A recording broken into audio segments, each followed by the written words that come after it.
Yo, yo, yo. What up, my peoples? What's up, my dudes and dudesettes? It's Thursday, baby. What's going on? We got a new montage. Oh, baby. We got a new montage. Got a lot of new content out there on, Yeah, I saw that, Timlin. Yeah, I saw that, dude. Thank you. If that's what you're talking about, what you pushed into Discord on Twitter last night, I put you a thumbs up on there, dude. Thank you. If that's not what you're talking about, then let me know, man. How are you, by the way? What's going on, buddy? Got us a new montage, so we got a new video to watch during breaks, and what I'll probably start trying to do is get them configured to where I can run them for opening the stream and breaks and stuff, so I can switch them all up instead of just always running the same montage to begin the stream. But it's all a work in progress. But we're getting more content, more montages done. It's good, man. Yesterday was very productive. We're gonna start a new game today, In Sound Mind. So that should be a good time. We'll see what that's like for us. So !game and !ESRB if you're interested in finding out what that game is about and what it holds in store for us. So we'll probably talk a little bit today about what we're going to do this weekend for community gameplay stuff, for horror themed games for community gameplay like we did last weekend. So I don't know, man. It's good to see everybody. It's always good to be back after a day off, but it was a very productive day. We have, like I said, a new montage, which is great. I'm trying to get as many of these montages pumped out now for year 2, now that I've kind of got it all flowing and it's feeling good, man. So we can't do anything until we do the news, man. So let's go ahead and dive in here. For October 12th edition of Video Gaming News, man. Let's go.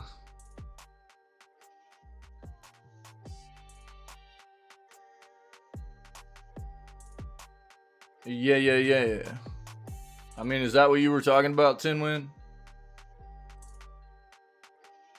Just the stats behind the like development team and stuff? Is that what you're talking about?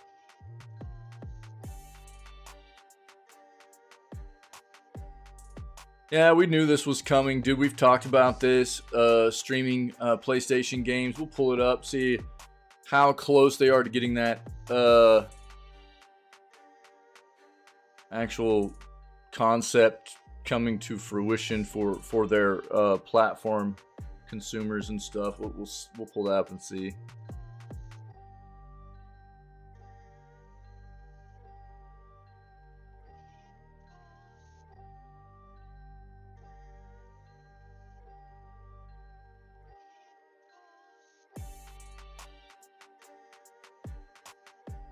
I like the title here. PS5's new digital edition brings console gaming one step closer to PC. Console gaming will never be ever on the same level as PC until they start giving complete backwards compatibility of their games. It's just a fact.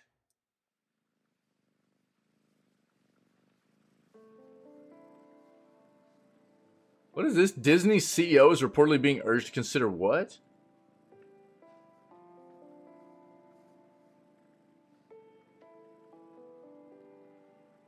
Turning company into a gaming giant? Oh, Jesus. I'm sorry. Disney is already kind of gross for me. What I see, Disney being is basically like another EA, dude. That's what I see Disney being. I've already seen a lot of things they've done that are kind of disgusting, and we'll read about this and see what it has to say. But I've not been a fan of anything Disney's done for quite some time, and if Disney, I mean, they're already kind of disgusting. If they turn into a big juggernaut gaming industry leader too, then it's just gonna be another EA is all it's gonna be.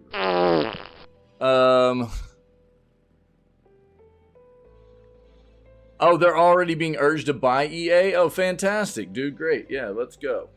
Yeah, great. Yeah, it'll probably say something about it in here then.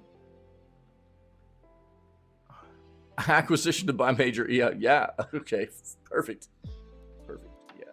So a new Vancouver-based EA. There we go, Ferret. Thank you. That's what I'm looking for right there. Thank you, Ferret. EA, sorry guys, it's so hard to say that. So then we'll have to have a Disney gag reflex video too. You know what I mean? Look, I mean, I've never, you know, I've even for a long time, I've not been a fan of a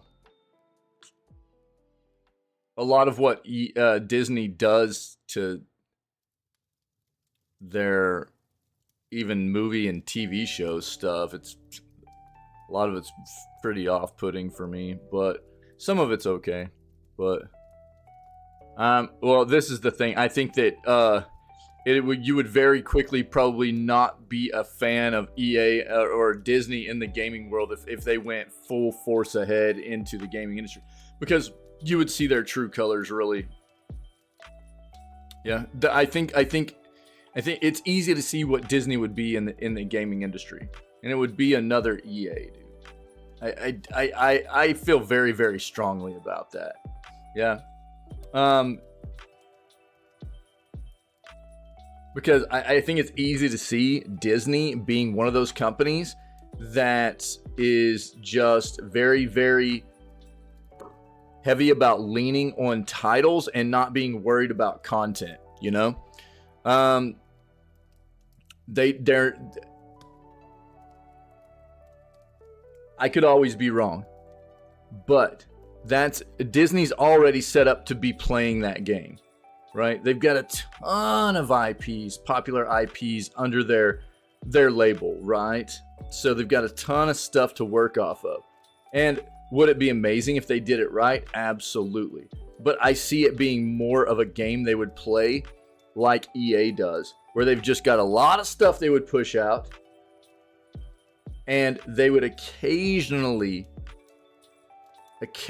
have something good, but it would be a very rare thing, just because their reach and their umbrella would be so big. It wouldn't be focusing on trying to make as much quality good content as possible. It would be quantity over quality is what it would be, which is the same thing EA does, right?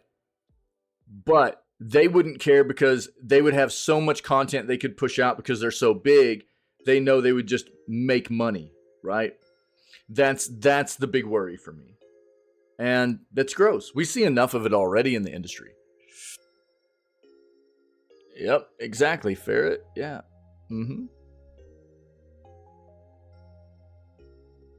Movies are not the same as games at all. No, they're not. No, they're not. Nope. You're right. Yeah. I mean, but on the flip side of that coin as well, I mean, how many of these businesses, these big developers and publishers have we seen survive through being able to just lean on the name they have on a box? You know what I mean? Most of them started off being pretty good developers, to be fair, but that's what I'm saying. Disney has something they can lean on. They've got a lot of real popular, but they're gonna have to at least push out decent content. You're right. Oh yeah, Ferret. Yeah. Gaming is a whole. But Timwin's absolutely right. Gaming is an entirely different segment of entertainment than something like, you know, movies and TV. You know, and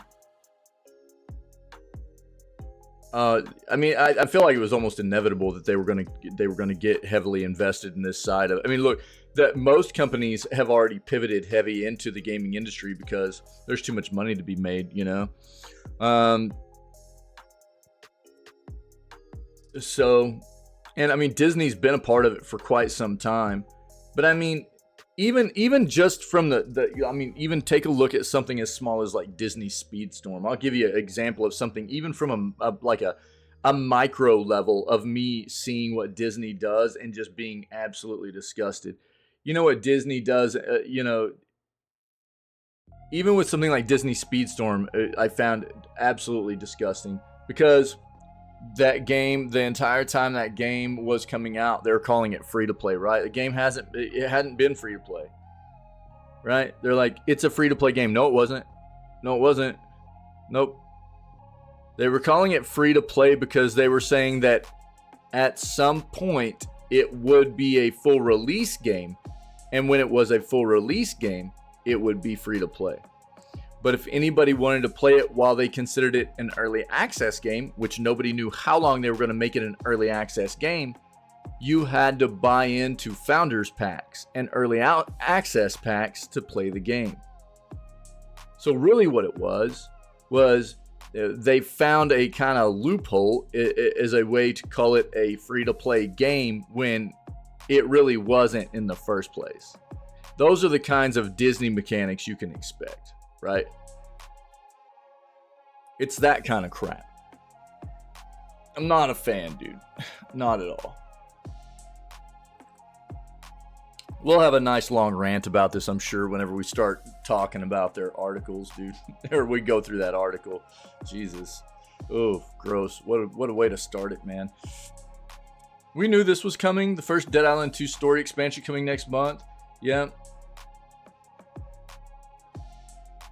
Ark Survival Evolved Studio settles legal dispute over alleged code theft, huh? Interesting. Let's see in here. Let's take some of the sports out. Dude, hockey season started. Oh my god. I'm so excited, dude. Do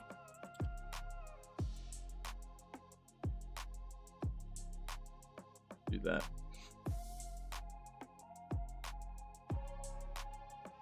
Well, see, and there lies the problem, right? There lies the problem, dude. I mean, here you go, dude. I got you.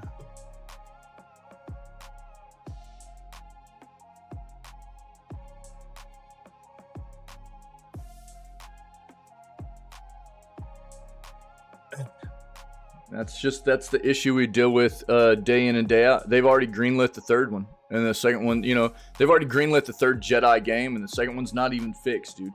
This is the epitome of the problem with the video gaming industry for a lot of major developers and publishers, you know? And once again, I mean, who's behind that one?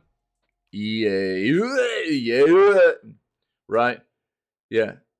So, I mean, they're the publisher, right?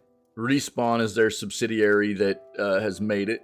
And Respawn and EA don't deserve to be supported anymore after this fiasco. They delayed the game once because they were like, yeah. I mean, you know, from the outside looking in, yeah, you say that. But for them, you know what they saw? They made money. That's all those businesses care about, dude. You know? They've got those people sitting at the top, and that's all they saw was they made money. Yeah, exactly. You know, so for them it was a win. For all of us, it was like, oh, that's crappy, dude. That sucks. And that's where it's terrible to see something like that coming back into play. You know, them going, oh, we're going to become a major video game dev, and it's like, oh, Jesus, please don't. You know, like for all of us that know and remember and can see through this, it's like, oh, please don't do that. Please don't let them become part of our world. You know what I mean? It's so gross. I mean, that link right there that I put in chat is all about them greenlighting the next Jedi Survivor, or the next Jedi game, not Jedi Survivor, but greenlighting Jedi 3 after, you know, whenever the Jedi Survivor's not even fixed yet. It's gross. You know? Those are the kinds of companies that I truly believe nobody should be supporting. You don't do that, dude. You don't go greenlight and start working on production of the next game before the, you know, to be fair, games should not release in a broken state anyways. I'm not talking about some bugs here and there and stuff. They shouldn't release in a broken state. And that game was broken across all platforms. And it's still broken on PC to a great extent. I don't know about the other ones right now, but on PC for sure it's still broken to a great extent. And they're already moving on to production of the third one. You know what that says? That says they made a ton of money. They don't give a crap about fixing it. And they made enough money that it makes sense for them to go ahead and make the third one and scam more people out of more money. But until people start realizing that this is what's happening to them and they quit buying into it, that company's going to continue to do the same thing over and over and over.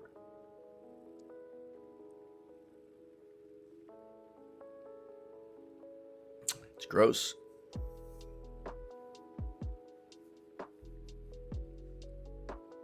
I'll be honest, I did not, dude. I was watching the Prime Day deals and trying to see if anything came. I didn't see a whole lot on Prime Day to put on like the Discord for everybody or anything like that, man. I didn't really see very much.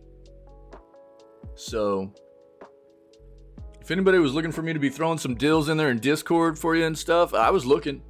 I just didn't see much, man. I was pretty busy yesterday too, but I kept taking a look every once in a while, and I just didn't see much, man. For, you know, tech stuff, gaming stuff. Yeah. You know, I know we each have our different kind of sites and stuff we look at, right? Ferret, that kind of throw those deals out there for us and everything. Bro, I didn't see hardly anything on Slick Deals that caught my attention. I was like, well, okay. Kind of weird. Yeah.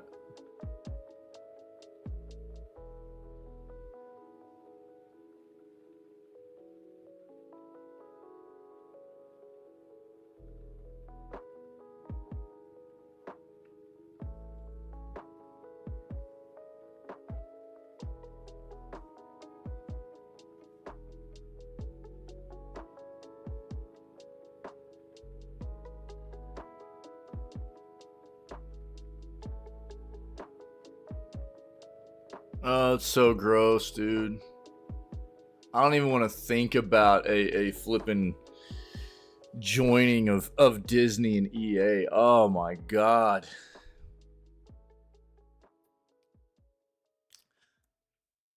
I mean, you know, I'll kind of attribute it to the fact, like, I think it's,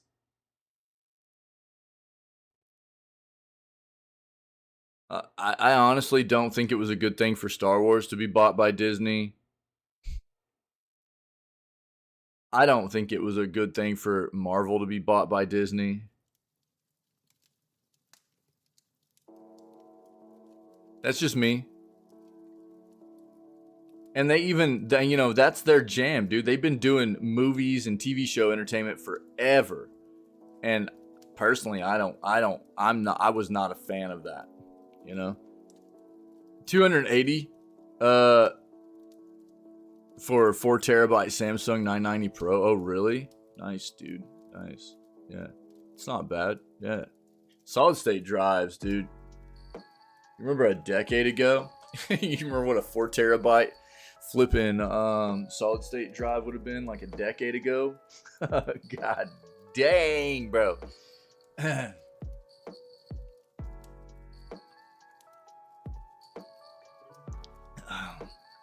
Just let LucasArts go back to doing their own games.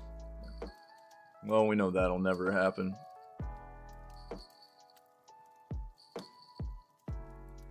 Yeah, I don't know, dude.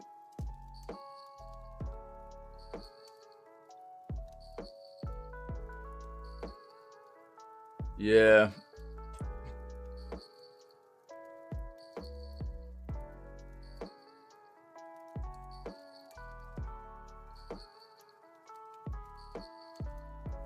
To be fair, though, if LucasArts really, you know, gave a crap about having control over their art and their content, they never would have sold out to Disney in the first place. You know what I mean? So,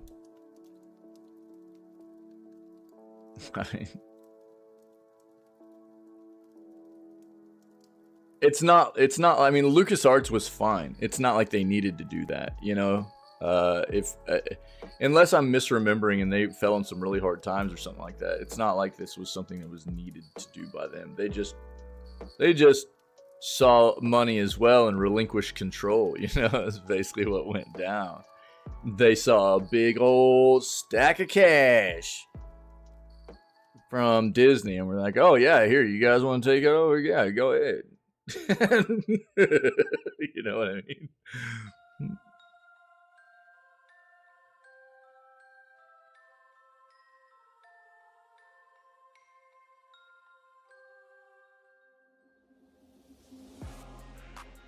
It's unfortunate, but it's about the way it works most of the time. Well, my nose is itchy this morning.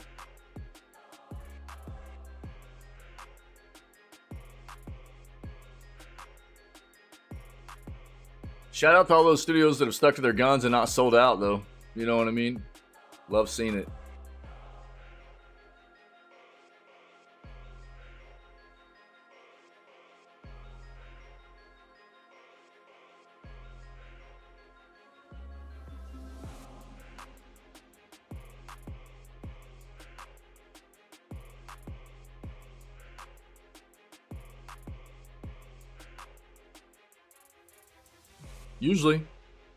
Usually they do. Yeah, that's why I'm shouting out the ones that haven't. Like Larian. Larian's massive, dude. They're not owned by anybody. You know what I mean? It doesn't have to happen. I mean, don't get me wrong. I mean, here's the thing. Like, most studios start small, very small. And in order to persevere in the industry and you know, maintain, you've got to make good content. And but I mean, you talk about something like Concerned Ape. It's a single developer, Stardew Valley, making Haunted Chocolatier. You don't have to, you know. You think somebody like Concerned Ape hasn't had plenty of you know, big developers coming at, you know, big development, you know, developers and publishers coming at him, Eric Barone, trying to buy him out of his IPs and his developer name and stuff like that. Dude, you'd be out of your mind if you thought that, you know. So there's some of them that stick to it. One second.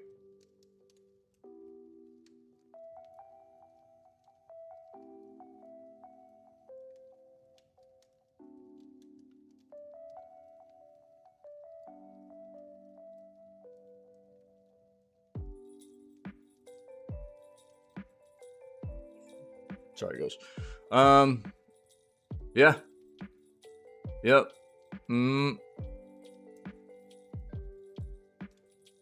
Yeah. I mean, that's what they do, though, right? Yeah. I think there are some companies, some big companies. Like, I mean, to be fair, I really think that, like, it's one of the reasons that I was okay with Microsoft buying Blizzard, Activision Blizzard. You know, Microsoft has acquired other big companies, you know, like ZeniMax, who owns Bethesda, you know, who owns Tango, and who owns Arcane. And to be fair, I think Microsoft really lets companies, as long as companies are doing their job and they're making good quality products, I think Microsoft kind of, it seems anyways, from the outside looking in, seems like Microsoft doesn't tangle with their process too much, you know what I mean? It doesn't mess with their process really all that much. Which lets them do what they do as long as they continue to do good stuff. You know, as opposed to what we see from a lot of these other, you know, Embracer or, you know, EA or what have you, you know. And don't get me wrong, I mean, being a parent company is being a parent company, and, you know, oh yeah, absolutely. Embracer's the same way. Yeah, there are a lot of them like that. But that's why, I mean, you know, I've always been a little bit more comfortable with like Microsoft and Xbox buying a bigger company than somebody like EA doing it. Sorry. Oh man. But you know, I've got a lot of respect for those companies, what big or small, doesn't matter, big or small, that have, you know, persevered through their time in the industry and haven't caved into being bought out, and because ultimately what that leads to is relinquishing artistic control more often than not, right?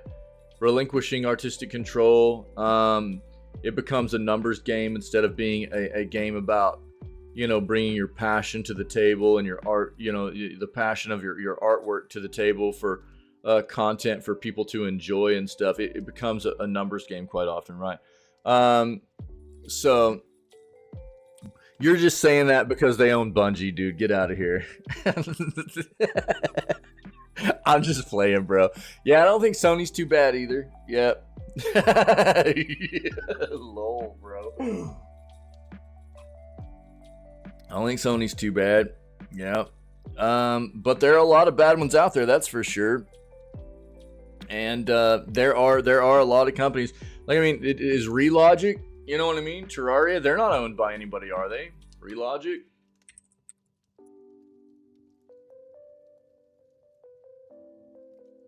Are they owned? Or are they...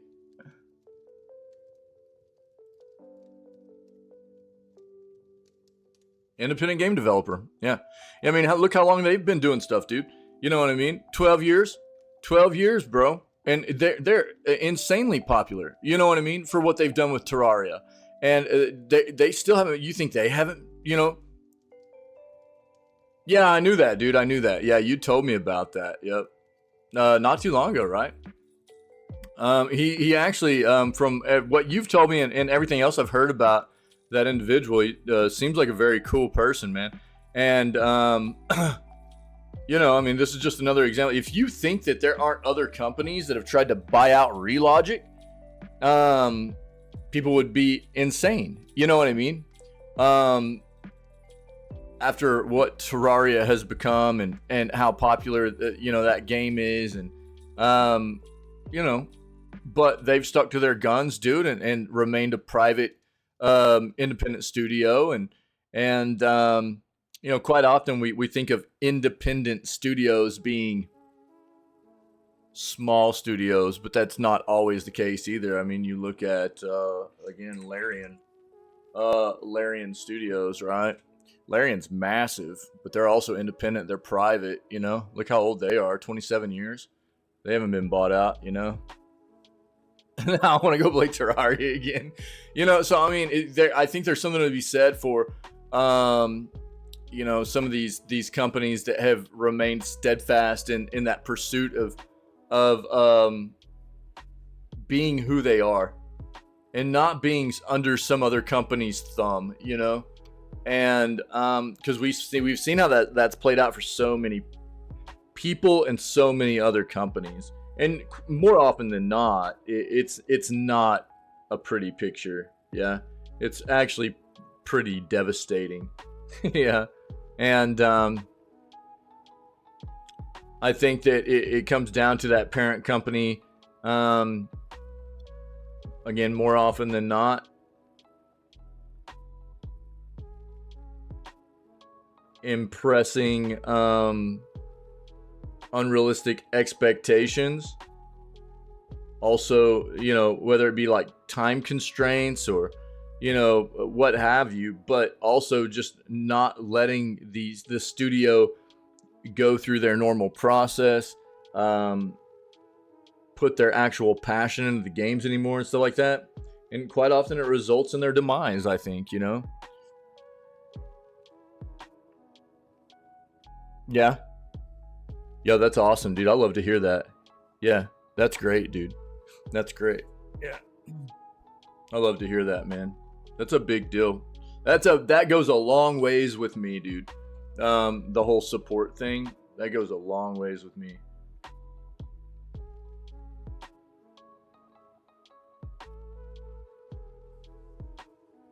$190 plus Prime Day PS5 game deals just went live at Best Buy as well. Okay, we'll see.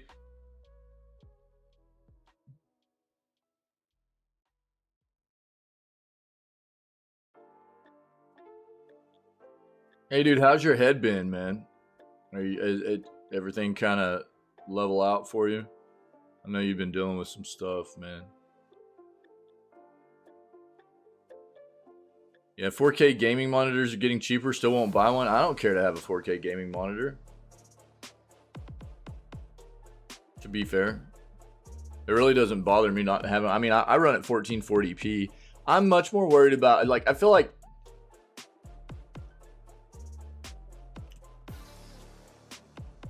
because I run a 3070. I'm much more worried about frames than I am resolution.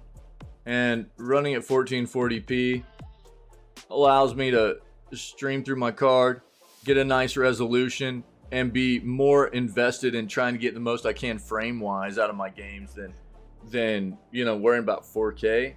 I don't know. At some point I'll get a 4K monitor. I'm sure. Yeah, that's me. I mean, I run like 120 frames constantly at 1440p, you know, and I love it. It feels like a real nice sweet spot to me. That was me before I bought this monitor that I have now. I was right there with you, Ferret, and it was always 1080p, 144 hertz. Then I bought this monitor, and I went to, well, my additional monitors are still 1080p, but my main monitor is 1440, you know. Oh yeah, I fixed the 8-ball thing, by the way. That's all done, dude. I found out what it was. Some of my software that I run for the stream that does like all of our sound effects, it's a very, very, very fleshed out.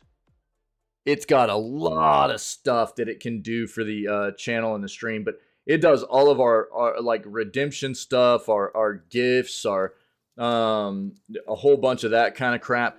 It had some commands that got thrown in by default on an update here recently, and that was one of them. There was like this 8-ball command that came up, dude. It was Magic 8-ball that got thrown in as one of their default commands for this software that I run as like a kind of like a middleman software for us for the stream. And that's what I narrowed it down to yesterday, so I turned it off so we'd quit getting that. Does that flipping message come up all the time? I don't know why they did that. It's weird, but that's all taken care of now. So yeah, I just needed time to kind of look into it and troubleshoot. I knew I'd be able to figure out where it was coming from. I just needed time to do it. It's hard to do that kind of stuff in the middle of streaming sometimes, you know, because there's so many different places it could be. But it didn't take me very long yesterday to find it.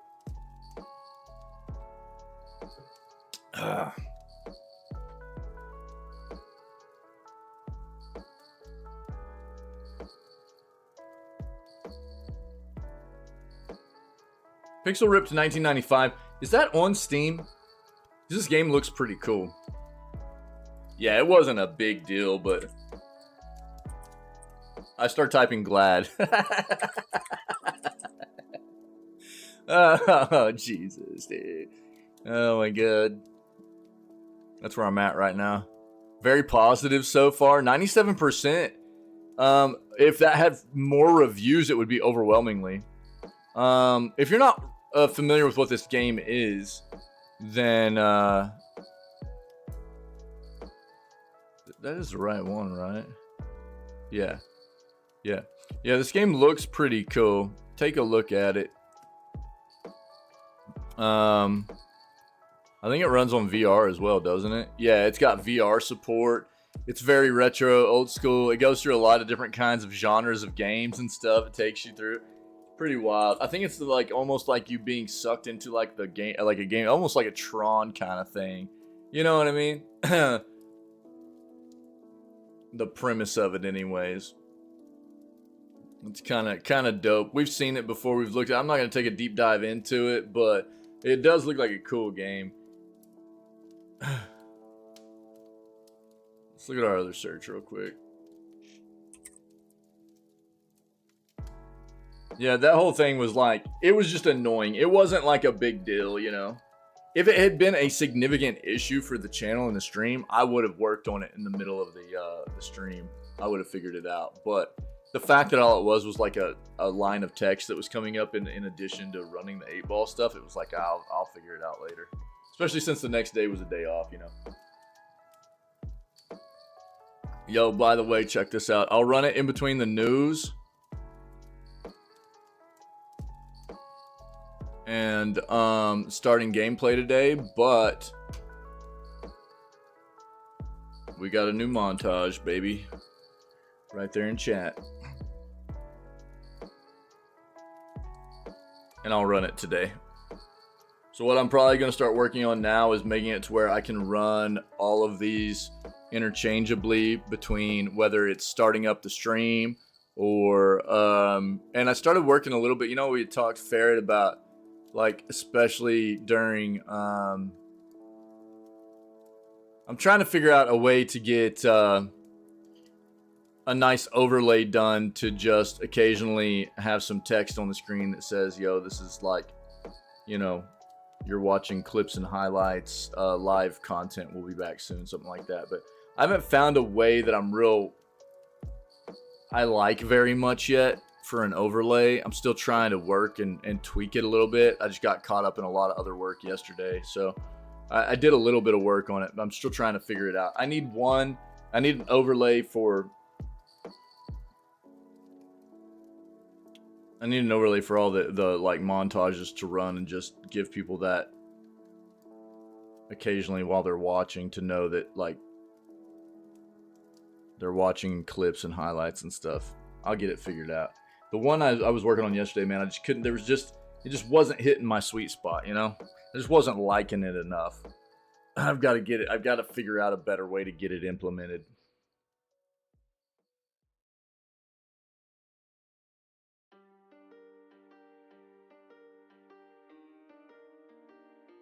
Prime Day's already done, dude. So there's no point in, like, looking into this stuff. Prime Day's over. Jesus Christ, dude. It's gonna be so gross to see this. Well, the thing is, I've thought about it many different ways, and I've tried out a lot of different stuff.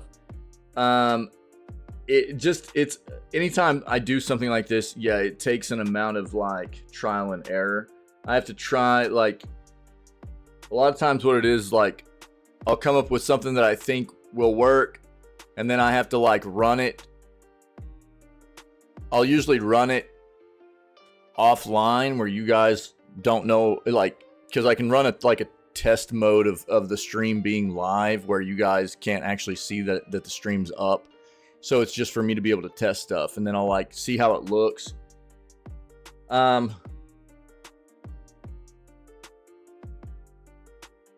Stuff like that, and you know, I'll keep tweaking it, and then quite often, like, once I get to a point where I feel like I like it, even after I start, like, using it in the live streams and everything, I'll start thinking of ways, or I'll get feedback from you guys where I might even need to tweak it a little bit more. So, but right now I'm not even really coming up with something that is quite hitting exactly where I want it. I just got to keep playing with it a little bit. The unfortunate thing is, like, my options are a little bit limited, and the thing is, I need it to be subtle but not too subtle. I want people to see it, but I don't want it to cover too much of the screen. You know, it's one of those things. It's a hard kind of thing to work with, because all the clips and highlights are a little bit different, switching between one another. You know, cameras in different positions sometimes. There's a lot of difference between them. So figuring out where to put it, how to make it kind of subtle but also pop a little bit so people read it and understand, and it's a weird thing to deal with, but I'll get it. I'll probably try to get done by next Wednesday.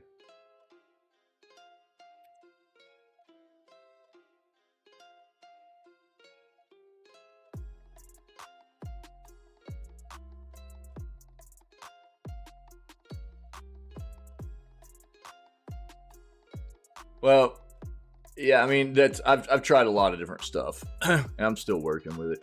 Once I come up with something, you guys will see it, and I'll get feedback from you. You know,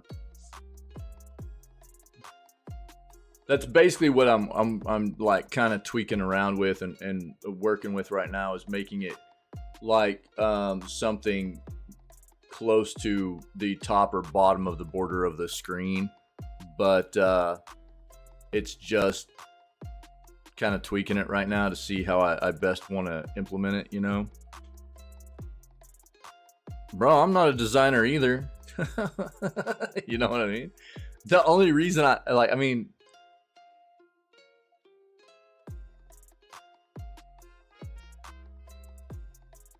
the only reason I do any design stuff is because of this, you know?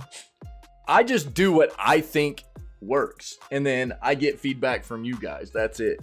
You know what I mean? I don't really find myself to be a super creative person or anything. But I like tinkering with the stuff, and I like figuring out software and trying to make things look fun, and you know, but I don't think I'm great at it. So I don't know, dude.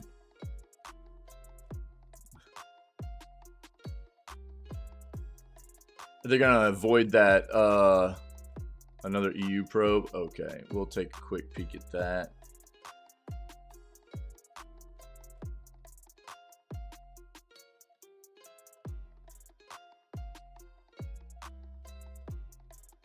Gamble is right. Gamble is right. Yeah.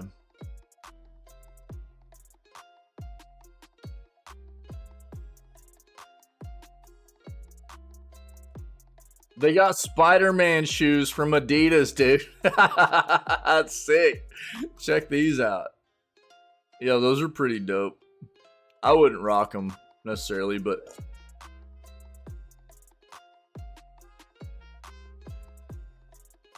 they're not really my jam. But those are still pretty. Those are pretty. Dude, they got cleats? Oh, what? Those are sick, dude. They got flipping cleats, dude. Oh my god, those are sick.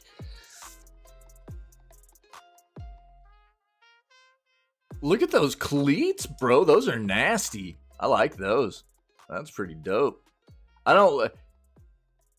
Look how big that flipping sole is, dude. That, dude, I always find it weird whenever, why is the sole on the back of this so big, dude? It looks so weird. Sole cleanse. Perfect, dude. Perfect. Like, see how, like, much it juts out in the back? It looks odd to me, man, when shoes do this. I don't know. It looks wonky, dude. That's pretty crazy, though.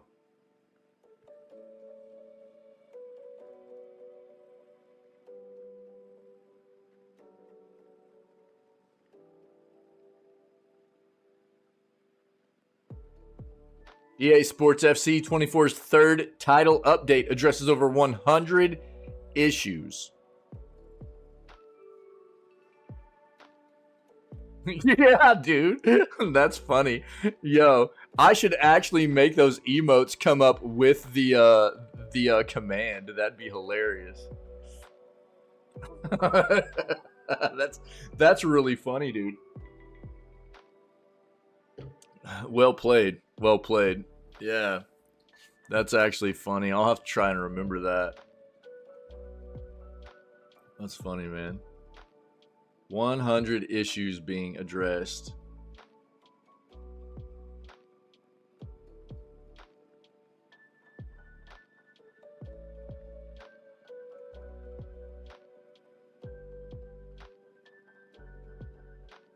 Bro, I love, there's going to be a great quote here I'm going to talk about. And it's exactly what you come to expect from EA games anymore. It's perfect. Yeah. Yeah.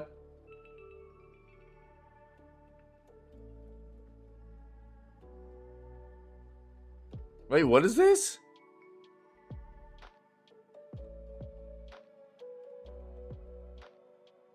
Nintendo released a short cartoon promoting Super Mario Brothers Wonder. Oh, bro, we gotta watch this. Reacting to Elephant Princess Peach? Let's go. Alright. Nice.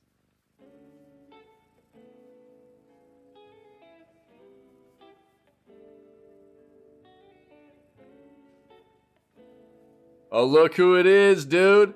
Look who it is.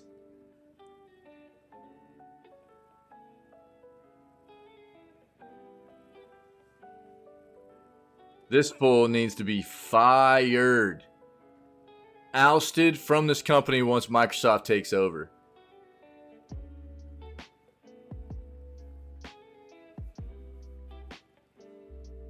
I don't know how somebody like that has remained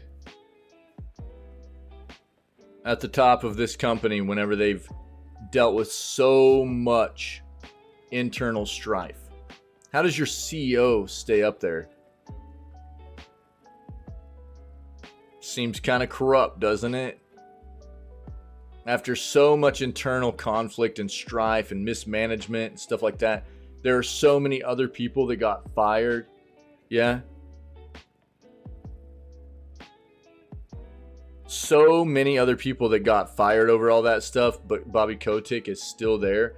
And bro, there's been some disgusting stuff that's come out about him and the way he's treated his like secretaries and assistants and stuff like that. How that fool is still in that position, no idea.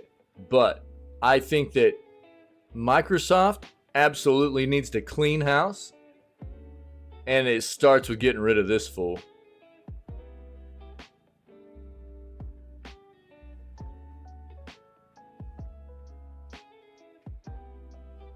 We've already got this up. I'm gonna put this article with the put it right there. What? CSGO 2 has become Valve's worst rated video game of all time? What? Is it not good?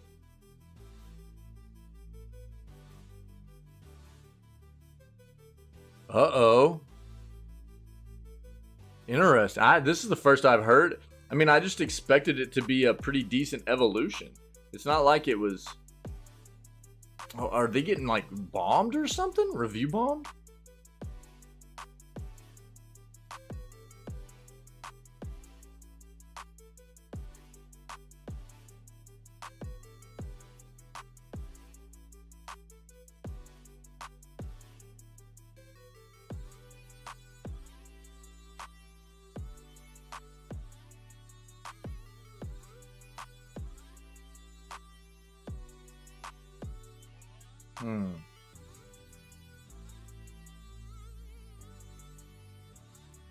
Dash cam footage shows police ignoring robbery to play Pokemon Go.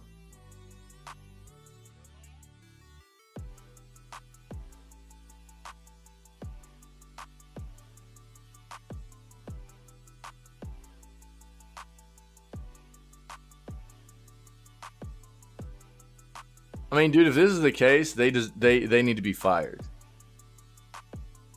Clickbait story could be true too. They were fired last year, dude. They were fired last year. Yeah, we'll read it and see.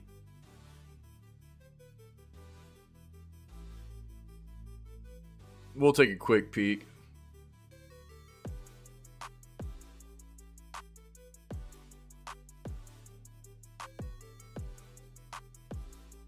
What does it say? Oh, yeah, we knew about that, yeah. Yeah. If you didn't know, SAG-AFTRA is like on the brink of striking in the video gaming industry.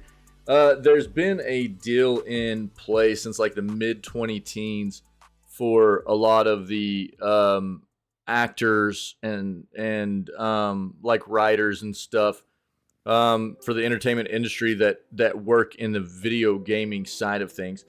And that deal had been in place since the mid-2010s. It was supposed to be renewed at the turn of the decade, which would be like around 2020. It got extended, and it's due to be renegotiated right now. But negotiations happened. They came to a stalemate, which means there's probably going to be another strike until they get all this sorted out. Meaning there will probably be a bit of a lull in video game development for the moment. we'll see how it how it works moving forward. But this is basically what this comes down to.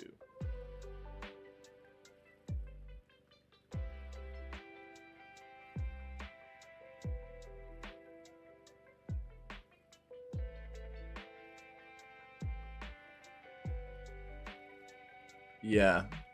Yep. The whole Unity situation. Oh, dang it. It feels good. The Unity situation is like, what, they ousted their CEO, who was like the face of all this crap that went down of them being scummy and greedy. But that wasn't the only person behind this. Anybody that thinks that way is being pretty short-sighted on what has happened here. And I mean, it's a start, but there are a lot of other people that had to basically say yes to these changes for them to be implemented in the first place, and it wasn't just the CEO overriding everybody and going, oh, we're doing this. It's not the way that works. So I think that what we've said from the get-go, I've got plenty of videos on the YouTube channel that have been taken from our news segments where we've addressed this situation in much detail. What it really comes down to is that Unity as a corporation, as a company, has shown their true colors. They've shown what they're about, which is caring nothing about their consumer. It's all about money and greed. And they've basically completely tarnished their name and their reputation. And I think it's basically unrecoverable for them. So most developers that can avoid being part of their video game engine now will. And I say most because there are going to be developers that are already embedded with them, whether it be games that have already been created or games that are halfway through development or whatever. So it's a tough spot for some developers, but they're pretty screwed, Oh, they unified the developers. You're right. They sure did. Yeah, they did. So just not the way they had hoped.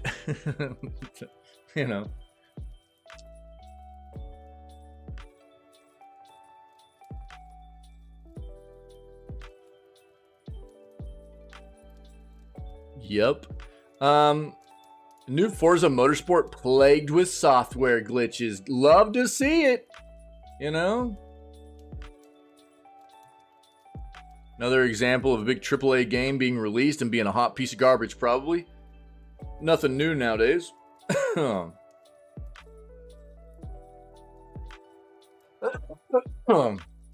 Excuse me, I'm sorry. What is this?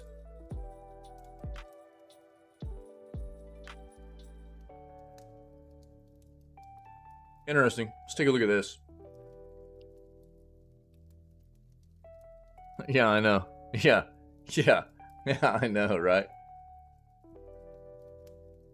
Unfortunately, that's the way it should be, It sucks that that's not the way we actually have to, that's the way that it's not a legitimate reaction in that.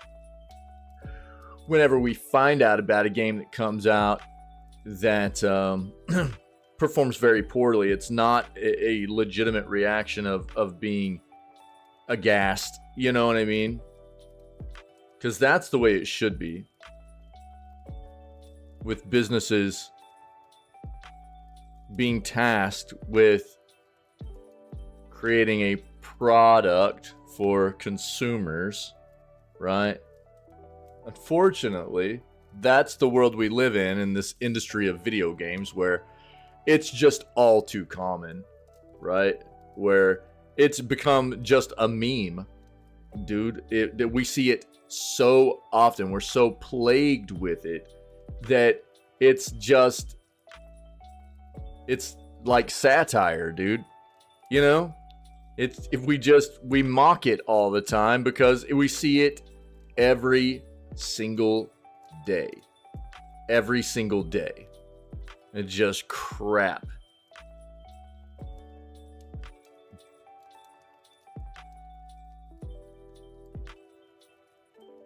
Yeah.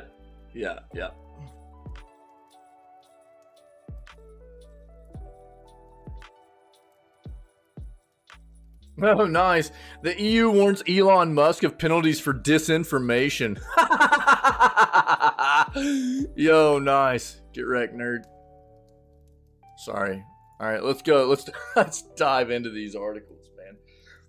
This is what I think Timlin was wanting us to see regarding. Let me see this. He sent me a message yesterday. It was just a Twitter post about Lords of the Fallen, which is basically a bunch of stats about it, you know. So Lords of the Fallen looks dope. I've actually been excited about the game for a long time. We're in the middle of Scaretober, so I won't be watching it anytime soon, or playing it anytime soon, I mean. But you know, we've got Scaretober to finish. Then we've got Baldur's Gate 3 that we're going to be playing through November and December. So we're kind of chocked full of content upcoming. But there are 2 games that I'm really interested in playing moving forward, being and they're both of the same genre, being Lords of the Fallen and Lies of P. Lies of P, I already know I'm going to play. That game has reviewed very, very well. And they're already talking about having DLC content, expansion stuff coming out for it. So what I'll probably try to do is line up playing that game whenever the expansion hits. That way we get all that content all at once. Lords of the Fallen looks amazing. I think there have been a lot of people that have been confused about this game for a while, going, well, we already had Lords of the Fallen. And you're right. And I don't know why they called it the exact same thing. If you take a look, this is 2014's Lords of the Fallen. The only way you can differentiate between the two is this one says 2014 behind it. The new one just says Lords of the Fallen. But this is not a remake. It is not a remaster. This is an entirely different game set in a different time period and everything.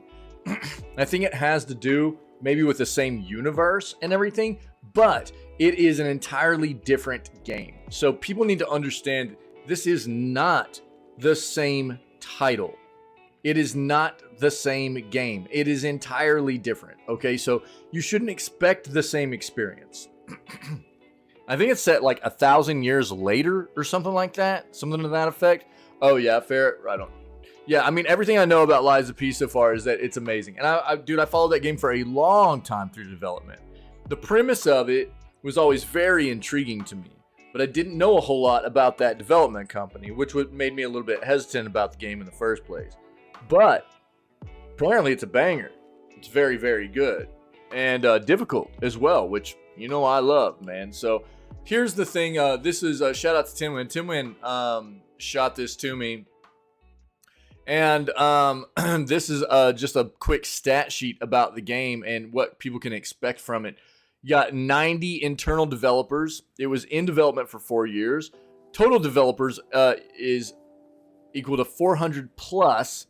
A fully remote studio. It includes 13 player classes and 4 secret classes. 194 weapons and shields. 76 spells and catalysts. 339 armor pieces, 3 unique endings, and 30 bosses. So, looking pretty solid, like a good solid amount of content here, man. Not only like for the variety of like classes you can play, loot you can get, but also, you know, these kinds of Soulborne-esque type games, Souls-like games, right? Boss fights are always a big deal. And looks like you're going to have a nice quantity of bosses to go after.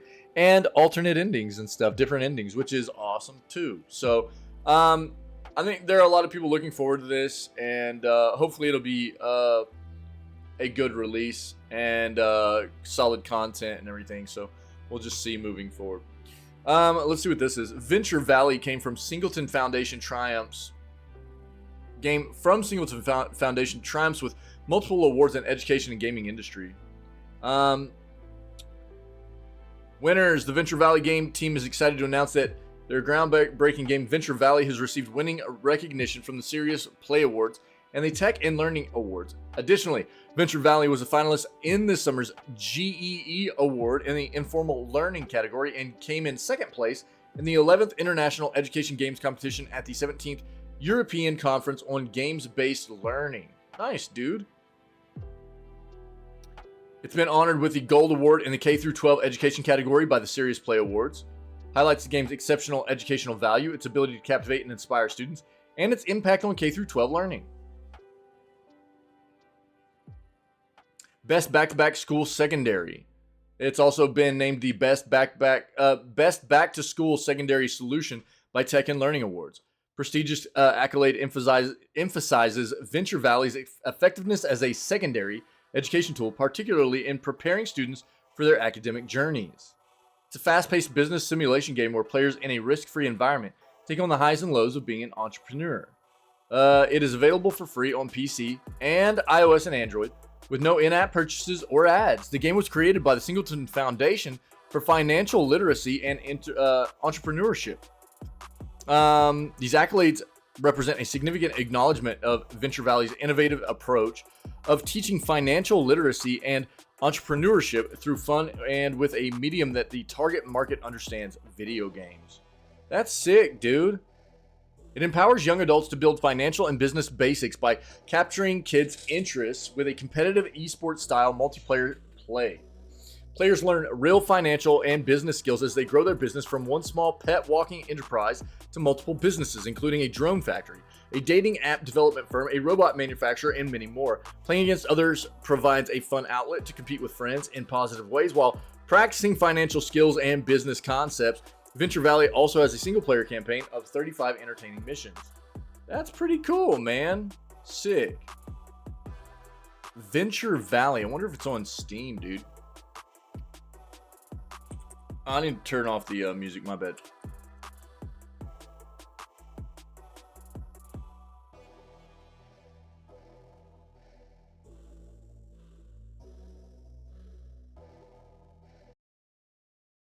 There we go. Yeah, Venture Valley. Let's see what this is. Some dudes just see the valley, but I see a land of opportunity where an entrepreneur can learn their skills and stack those dollar bills. Take Eva. She was walking her neighbor's dogs for cash. Nice hustle. But anyone can make it big in Venture Valley if they get the right mentor. So we upped her prices, diversified her services. Yeah, that's an alligator. And boom! Eva's business was growing fast. So she invested her profits in a new venture in Mapleburgs. Eva's Pet Spa was born, and she was soon cleaning up in more ways than one. But Eva Why are they all wasn't the only one flossing, making dude? moves. What Pal the Greg crap? had a new coffee shop serving up the best espressos in Venture Valley. Seriously, these things will fire you up. The So Savage Eva Bag. opened her own coffee shop too. Brickyard is the hippest town around, perfect for Greg's new recording studio and Eva's dating app.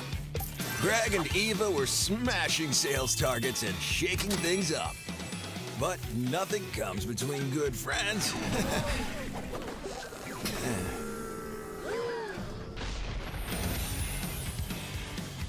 Well, I guess business rivals aren't afraid of some strong competition. And they had their eyes on the prize. The Palms, now home of cutting-edge startups like Greg's drone manufacturer and Eva's air delivery service. High-tech businesses with high rewards, powered by solid strategy.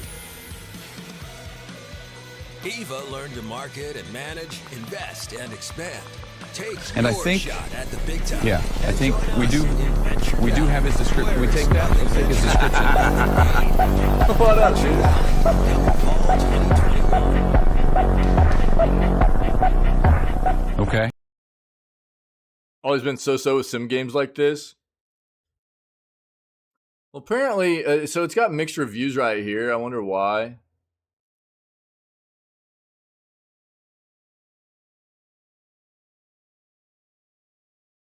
It won a bunch of awards for being a free game, no monetization. It's that's what we just read, right? So, what up, Psych? I don't know, man. It apparently is more of an educational tool, is what they tried to make it. But take a look if you're interested. Yeah, I don't know. The reviews on Steam aren't great, but apparently it's winning a lot of awards for educational purposes. I don't know. What's up, dude? You finished with work for the day, or you still finishing up, man? What's up? New Forza Motorsport plagued with software glitches. What else is new, man? A new game releasing that's full of bugs and glitches. Video game enthusiasts around the world have flagged frustrating technical glitches with the latest Forza Motorsport edition less than 24 hours after it was released. By the way, not finished yet. Word, dude. You shouldn't have too much left, though, right? In a boring blah blah blah sales meeting. Yo, that sounds great. Yo, you guys know, right, that the same company that makes Forza is the company that's making the new Fable game, correct?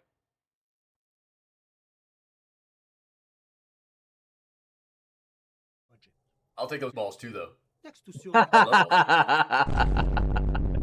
Yeah, dude. If I remember correctly, let's ensure this.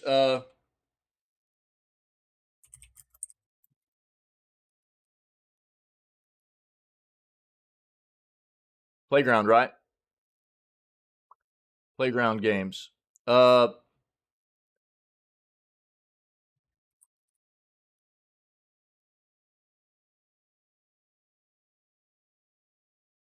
Forza franchise.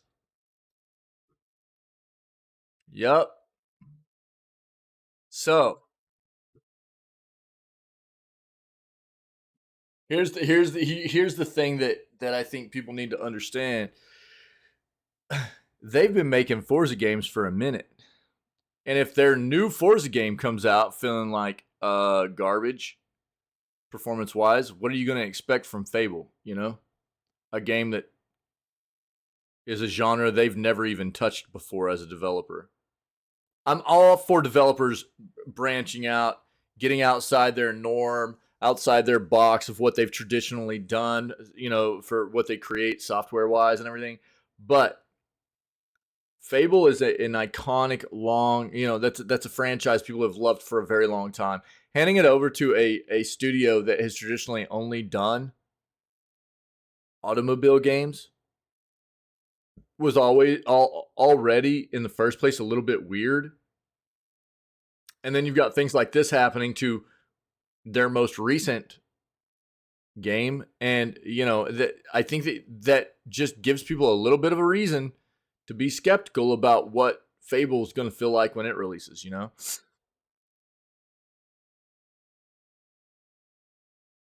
Right. Yeah, Ferret. Yeah, dude. Yo, yeah, yeah. That's how easy it is for things to get taken out of context, right? Yeah, that's cool. Dude, probably not. Probably not. Yeah. Um, Probably not gonna be able to do Land Wars, dude. As much as I'd like to, it's so hard for me to plan to do that kind of stuff with all the other family stuff going on and the stream stuff and everything, you know. Um, it does sound like a really good time, but it's a tough thing to fit into the schedule. But yeah, hit me up, dude. Hit me up. We'll talk about it. This time of the year gets really, really busy too.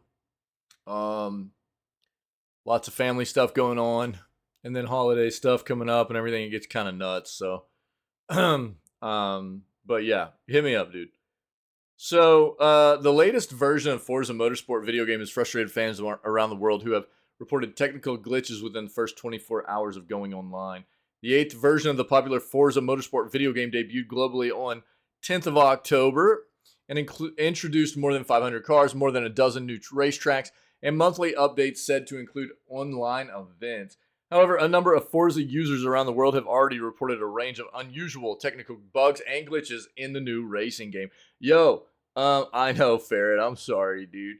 I would love to, man. It's a tough thing for me to fit in, though, dude. I mean, to be fair, like if I was going to make a trip like that, it would be hard for me to justify making a trip like that to do LAN wars over like actually going back home and seeing my own family and stuff too, you know? Like I I haven't even made a trip home to see my folks or my siblings, dude, this year at all. Last year I got to make a couple of trips, and this year it hasn't been at all. So it'd be hard for me to justify being able to do something like LAN wars whenever I haven't even gone back to see my own family. You know what I mean? Yeah, it's tough, dude. It's tough finding the time to get it done, man. Yeah, I know, man, and I would love to do it. I really would, and I appreciate all the info. So shoot it to me, man, and we'll talk. Just know that it's probably not going to be in the cards. Yo, Psych, check it, bro.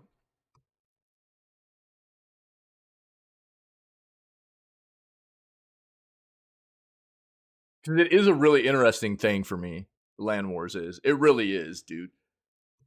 Check it, bro. New montage, dog. We got a new montage, bro. I got this done yesterday, man.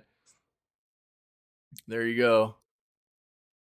I'll run it in between the news segment and starting gameplay today, but just in case you aren't going to be able to watch it or whatever right then. Oh, yeah, I'm sure I would too, bro. Yeah. Yeah. It sounds like my jam, no doubt. Absolutely. Yeah, a number of Forza users around the world have already reported a range of unusual technical bugs and glitches in the new racing game. Full list of gaming software faults have been published on the official Forza Motorsport support website. At this link, technical glitches are mainly seen on PCs, but some Xbox users have also reported experiencing similar faults. According to Yahoo, early access players were exposed to a range of major technical malfunctions. Some early Forza players have reported the inability to save their gaming progress and are met with loading screen problems when trying to upgrade their cars. Frustrated video game players took to the Forza forums and online platform Reddit to express their disappointment, with most users on the forum experiencing similar problems with the video game. One Forza player on the forum said, "No matter how many times I try, the game just freezes after having done the final event of that series. I have to restart the game on PC, which immediately resets my progress back to the start of the series. Very frustrating issue." While glitches are common in new and early access games, the Forza franchise is known for ongoing software issues, with the Forza forums collecting a history of problems associated with the video game. The developers behind Forza are yet to address the range of ongoing issues with the racing game, leaving fans to collaborate with each other to find temporary solutions. Yeah, again, the developer is Playground Games, and they are the ones developing the hugely anticipated and super hyped Fable game that is coming out.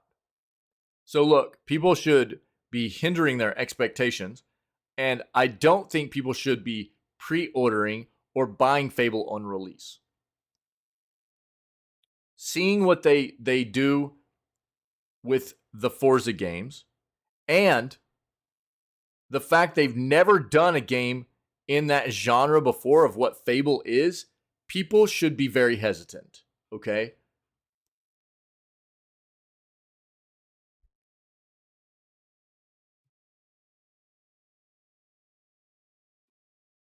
Didn't mean to do that. 1 second, guys.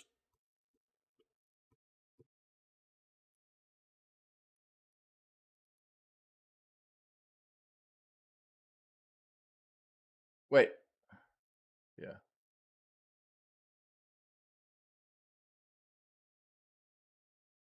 Yeah. Yeah. Okay. Samara, what up? Lurk for work. Word, Ferret, word.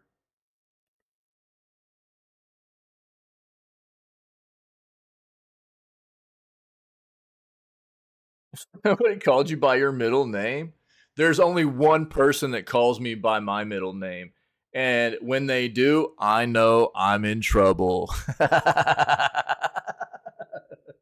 and it's usually a combination of first name and middle name.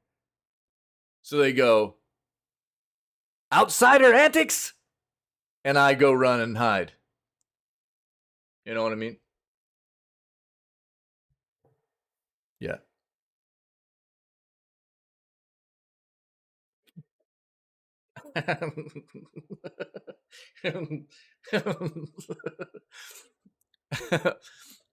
Dashcam footage shows police ignoring robbery to play Pokemon Go. The officers were fired last year. Jesus, dude. yeah, exactly, Samara. Yeah. What's up, friendo? How you doing, man? Happy Thursday. It's good to see ya. New dashcam footage has shown the moment when 2 police officers ignored an ongoing robbery to play Pokemon Go. God dang, dude.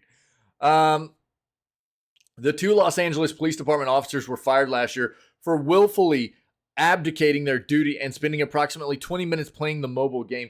Initially, the officers denied the accusations that they were playing a video game while on duty, but admitted to failing to respond over radio. An internal investigation charged them with multiple counts of on-duty misconduct and cost them their positions on the force.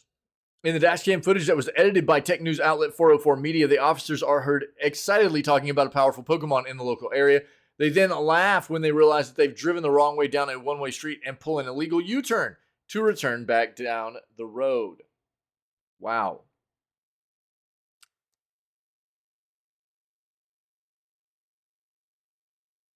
New from 404 Media, we finally got the dashcam footage of the 2 LAPD cops who ignored a robbery in progress to play Pokemon Go. Shows they sped through residential areas, drove a wrong way down one-way street to chase Pokemon. The entire recording is 3 hours long, and at one point, a superior officer approached the 2 to ask what they were doing for 40 minutes while the robbery was carried out. In response, the 2 officers lied and said they didn't hear the radio, as they were not inside the car when it was called in, which was disproven by the dashcam footage. Interesting. Tomorrow, that's today, the Harvest Festival commences in Pokemon Go. The debut of Pokemon Scarlet and Violet's Smoliv and its evolutions, Doliv and Arboliva. Interesting. There will also be the Ticket of Treats timed research exclusive event that will trigger encounters with Pumpkaboo and reward players with Mossy Lure modules. This event is priced at $5 or the equivalent in the player's regional currency. Players will be able to gift tickets to the timed research event to others who are they are at a great friends or higher friendship status with. Interesting. Dude, that's terrible.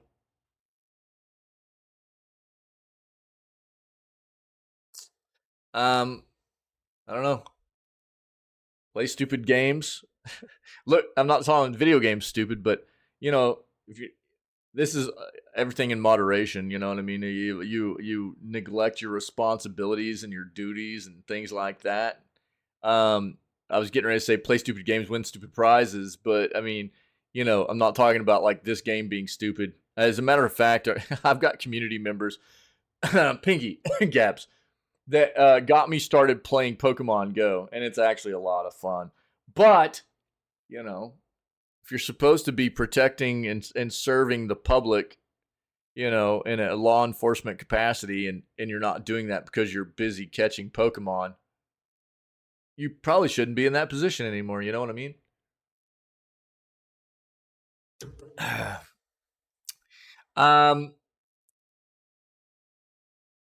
Yo, Samara, yeah, we love having you guys around too. Yeah, Psych. Yeah, bro.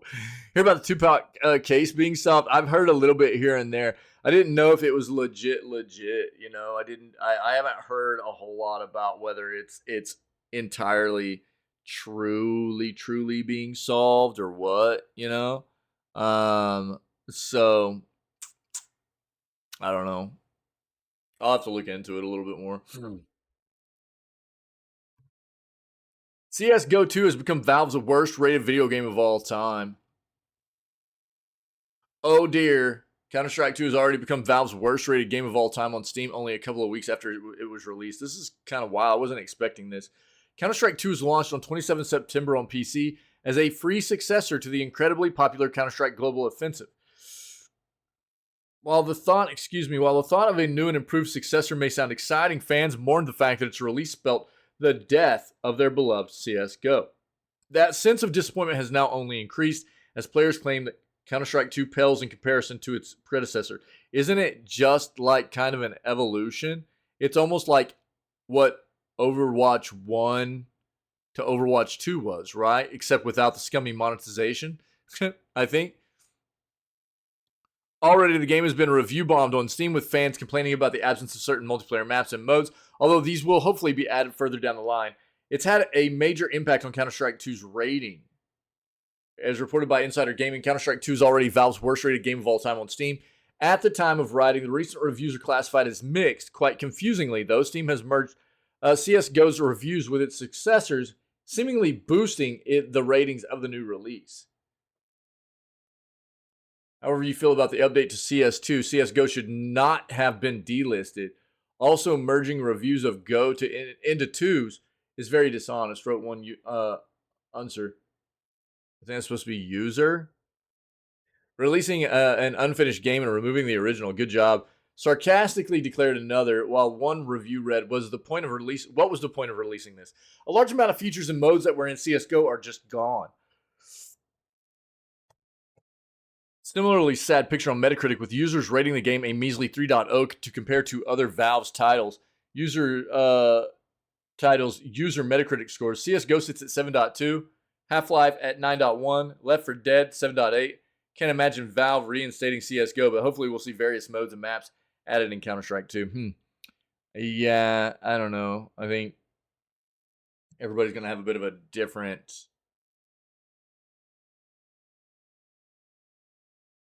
And this was, dude, CSGO was a long-standing game, you know? Hoping it's true. But yeah, I mean, you always want to see any kind of crime get solved as long as it's truly solved. You know what I mean? And they're not just, I mean, dude, to be fair, this one's taken a long time, right? Like Tupac's murder, dude, that happened a long time ago. So hopefully, you know, with some of the progression of technology and the way that they're able to do forensics and things like that, they're able to come to a definitive conclusion of solving this. But you always want to, you know, the hope is that things are being done appropriately and correctly, and the absolute definitive correct person is being hit for this. There's so many people in the past that have gone down for, you know, and to be fair, whoever did it, man, has gotten away with it for a long time now, you know. So I hope so too. You know, you always want to see things get solved. You don't want people getting away with crimes, you know. So I think there's different ways to look at this. Valve always meant for you know, CS2 to be the successor and evolution to CSGO. And I think for them, you have to look at what they're doing from a developer standpoint. They evolved and changed CSGO into CS2 to give people a more modern version of the game, right? And at the same time, they don't want both of them to be there. They want that player base to move over. So it might not feel good to everybody, but from a developer standpoint, you've got to understand what they were trying to get people to do as well. Yeah, it'll get better. There are going to be things that maybe everybody, you know, CSGO is a beloved game for a very, very, very, very, very long time. And it's going to be hard to please those people out the gate. So it's going to take some time probably to smooth over, you know, get people acclimated to what the new version of, you know, Counter-Strike is and everything. But it'll probably have... Look, I'll say this about Steam. Valve, not Steam, but Valve is actually a really, really good software and hardware developer. They have been for a long time. And even if this game has a little bit of some rough edges right now, they'll listen to their community. They'll get it sorted out. Valve is good at this kind of stuff. So, I don't think the game is probably as bad as a lot of people are probably stating it is. They're just a little bit disappointed in the fact that there is no longer CSGO, just CS2. So they're a little bit probably butthurt about that. I understand that. But this is the way it goes quite often in gaming. There's an evolutionary process behind a lot of it. And I have a lot of faith in the fact that Valve will get this sorted out. Michaela, that would just be dependent upon how much legitimate, substantial evidence they have in that other case as well to go off of, you know. Unfortunately, there are a lot of crimes that end up going unsolved forever just because of the lack of you know, definitive information on the case. You know.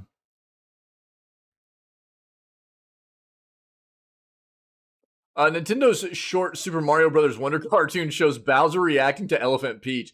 The villain's response may not be what you expect. Yo, I can't wait to see this. Here we go. So there's a still shot of what we'll expect from the video here. You know, Nintendo has released a short cartoon promoting Super Mario Brothers Wonder in which Princess Peach turns into an elephant in front of Bowser.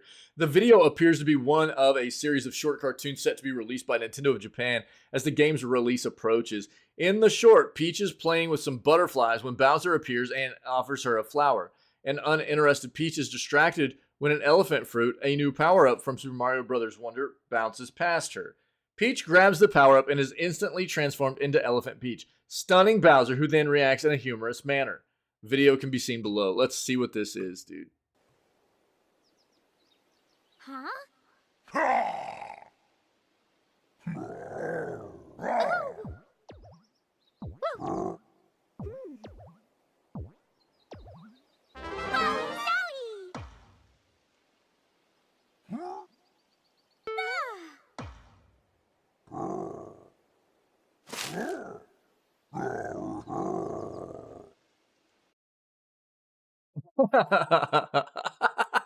Yeah, I like it, dude. That's cool. Second of Nintendo's series of short animations, the first released on Tuesday, shows Mario also collecting the elephant fruit, turning into Elephant Mario. Mario enjoys his newfound powers till he gets stuck in a pipe, which is this one. Thick, yeah. Oh. Wowie zowie!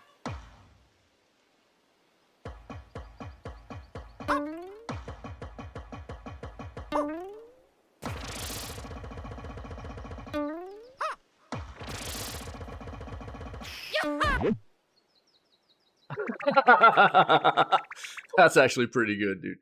Right on. Set for release on October 20th, Super Mario Bros. Wonder is the first 2D Mario game since Super Mario Bros. U in 2012.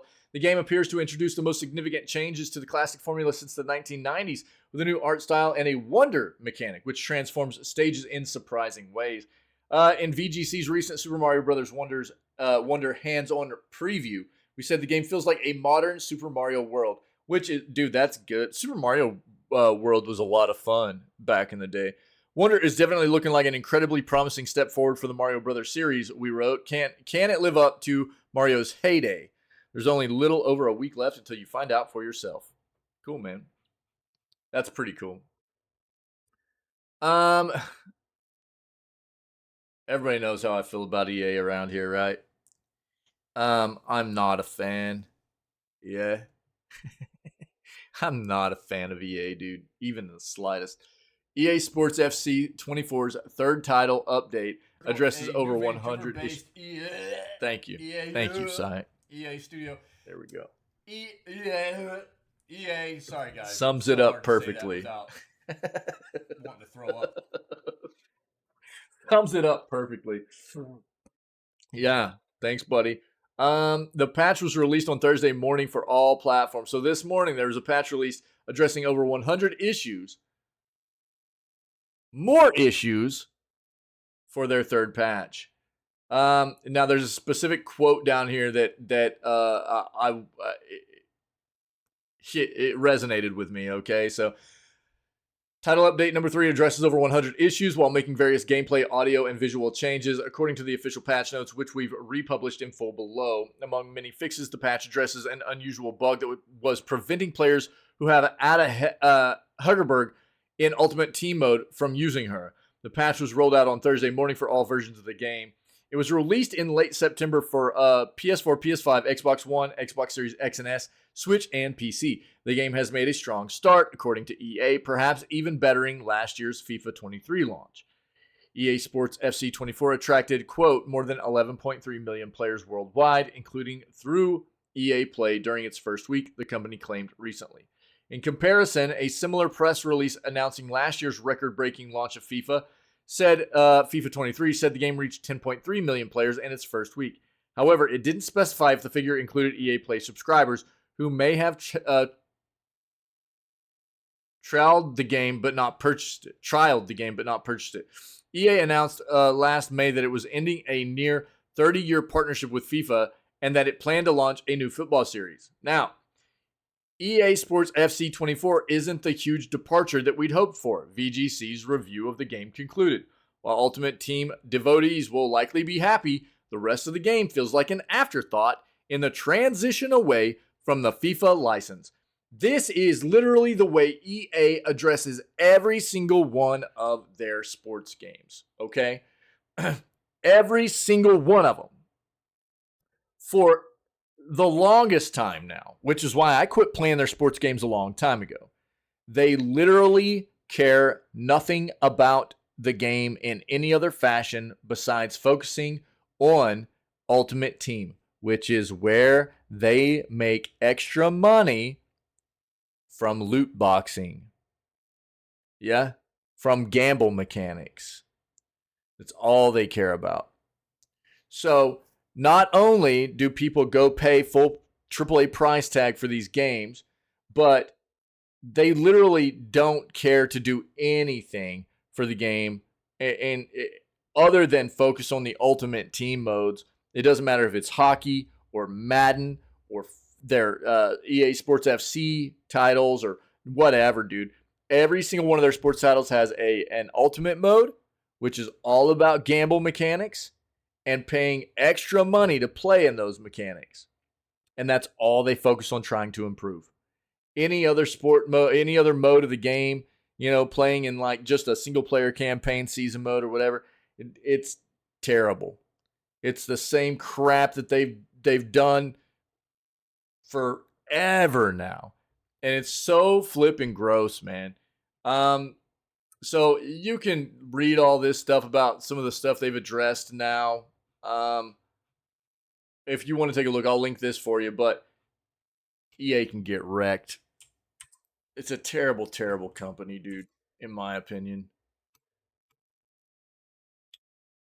190 plus Prime Day. So Prime Day happened Tuesday through Wednesday.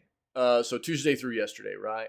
But apparently Best Buy, if you live in a region where you have Best Buys, they are incorporating some of those same Prime Day deals at their on their probably online sites and their retail locations, right? Physical retail locations. So the price of games for PS5 has steadily increased, with the best PS5 games costing $70 for base editions and more than $100 for special editions. Fortunately, with the arrival of Amazon Prime's Big Deal Days and the return of Prime Day deals, other retailers are also offering PS5 game deals.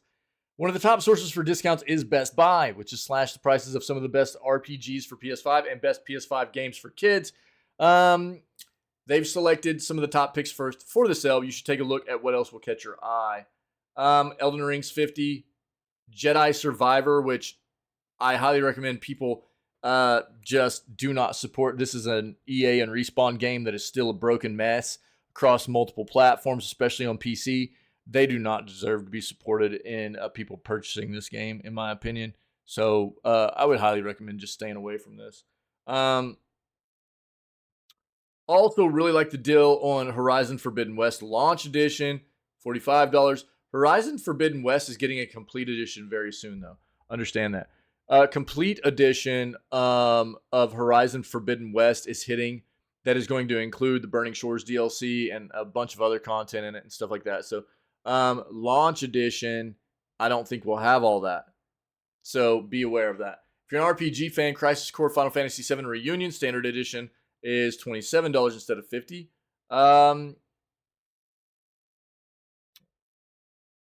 Cloudpunk's $28.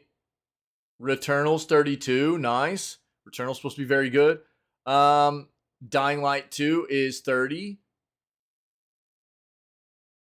Tony Hawk's Pro Skater 1 and 2 is $43 instead of $50. So there are going to be some links in here if you're interested in some PS5 deals, all right?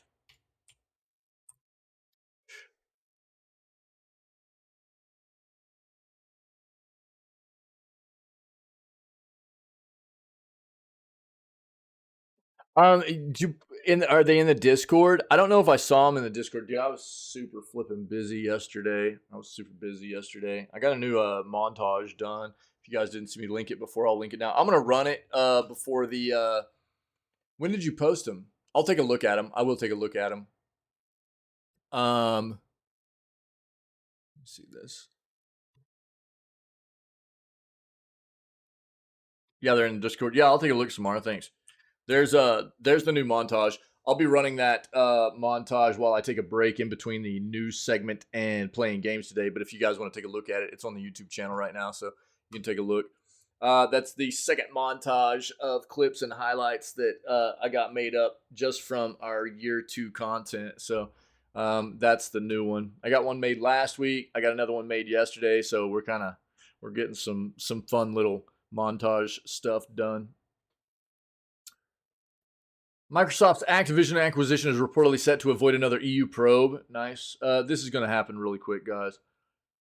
Yeah, the $69 billion deal is expected to be completed over the next week. We kind of knew that. The proposed acquisition of Activision Blizzard by Microsoft is reportedly set to avoid another approvals process by the European Commission. Okay. EU has decided not to further investigate the recently restructured deal. Yeah. So if you didn't know, the CMA, which was their big hurdle over in the EU, the way they got around it was by Xbox and Microsoft agreeing to sell Ubi their cloud gaming rights outside the European Economic Area for all Activision Blizzard games released over the next 15 years. It's a really weird situation. So basically, Ubisoft has to pay Microsoft a lump sum for these rights in the first place, and then Microsoft has to buy the streaming licensing rights for their own games back from Ubisoft if they want to stream those or put those games on streaming services that they own. It's a weird situation, but it's to try and circumvent anti-competitiveness in that side of the industry. You know what I mean?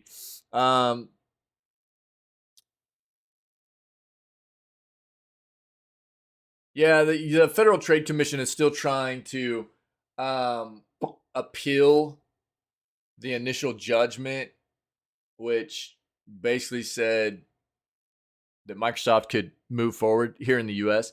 And but Microsoft is going to be able to acquire Activision Blizzard before the appeal process is going to take place for the FTC, which will be in December.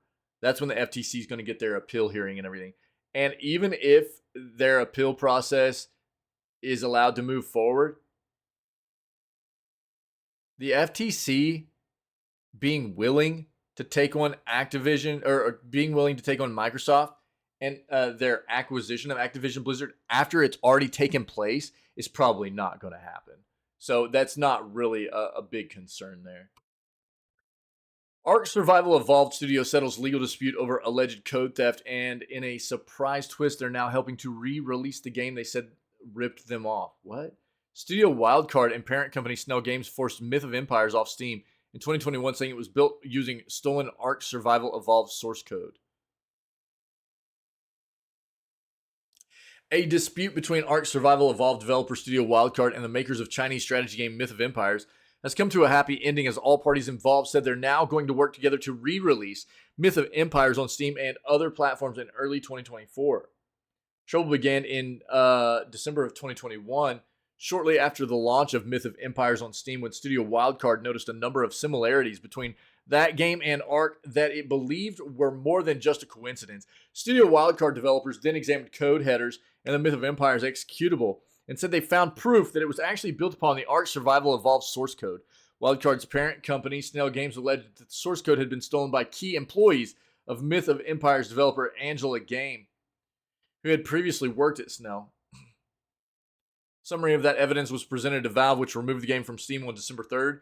Angela Game responded by issuing a flat-out denial of the claims against it, and then a couple of weeks later filing a lawsuit to force Myth of Empires to return to Steam.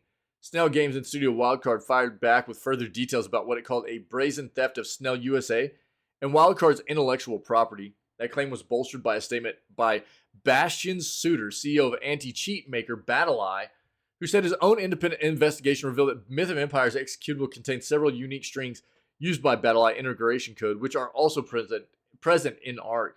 There's some slight changes to some of those strings, but those mostly consist of changing BattleEye to BatEye in almost all BattleEye references through the game.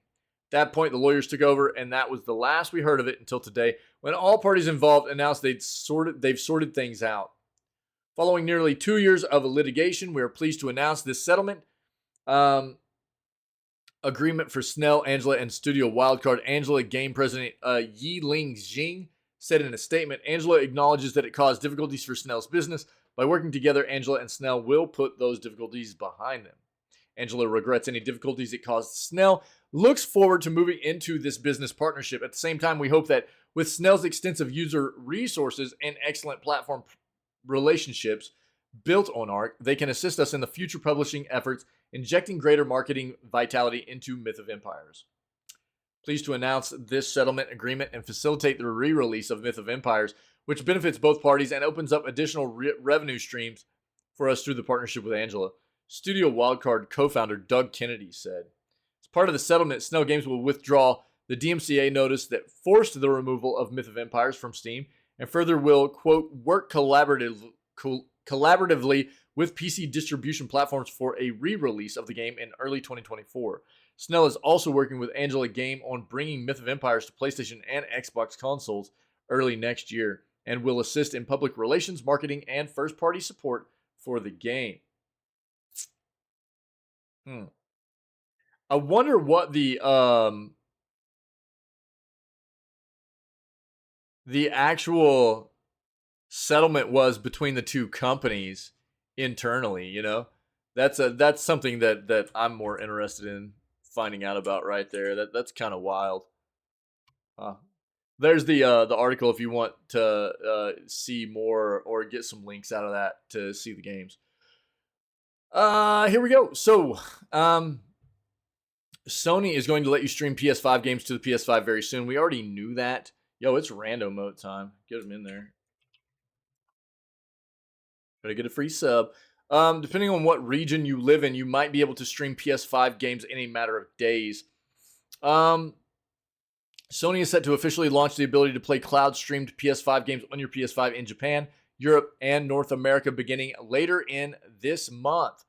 The company announced in a PlayStation blog post on Wednesday, streaming PS5 games will be a perk for people who subscribe to PlayStation Plus Premium, the most expensive tier of Sony's PlayStation Plus offerings, which recently got a price hike. All of their tiers did, for really no reason.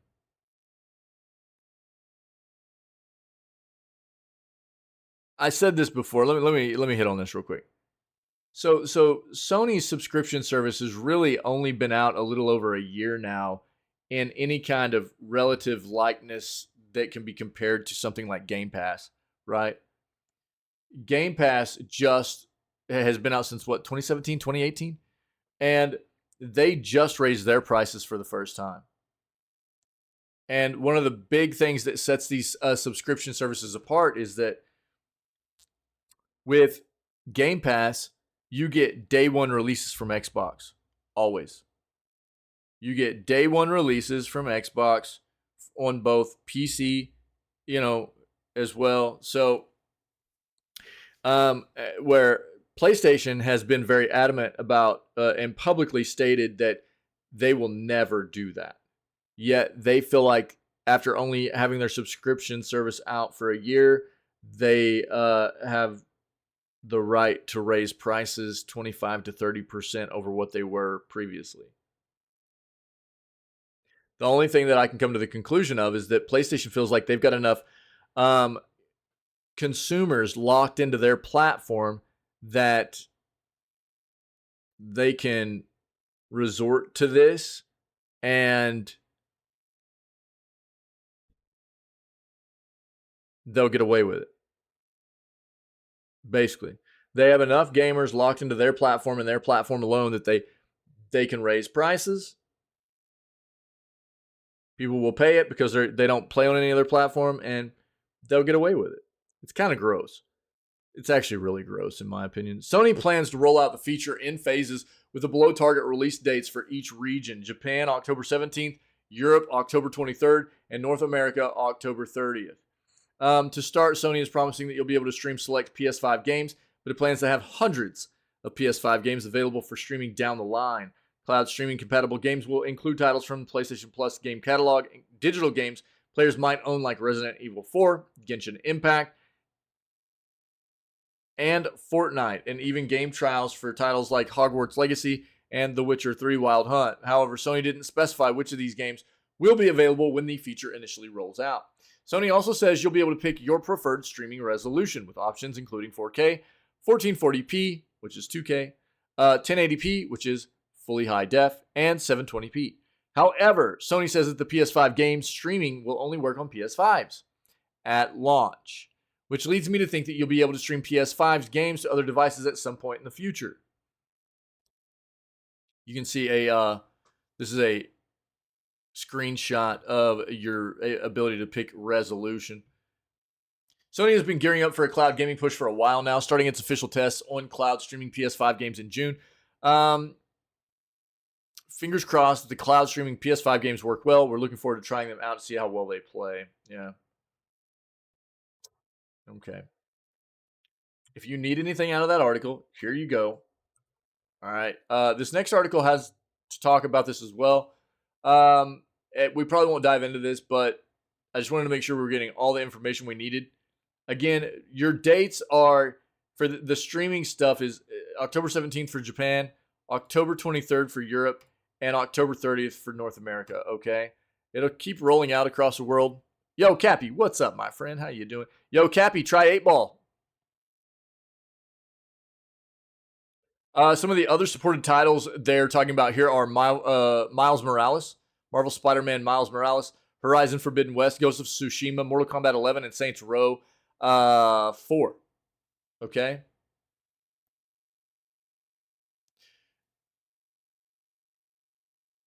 Some PS5 digital titles players own will be available for streaming too, including RE4, Dead Island 2, Genshin, Fall Guys, and Fortnite. So player titles you own. These would be more like game catalog titles for the streaming service or their subscription service.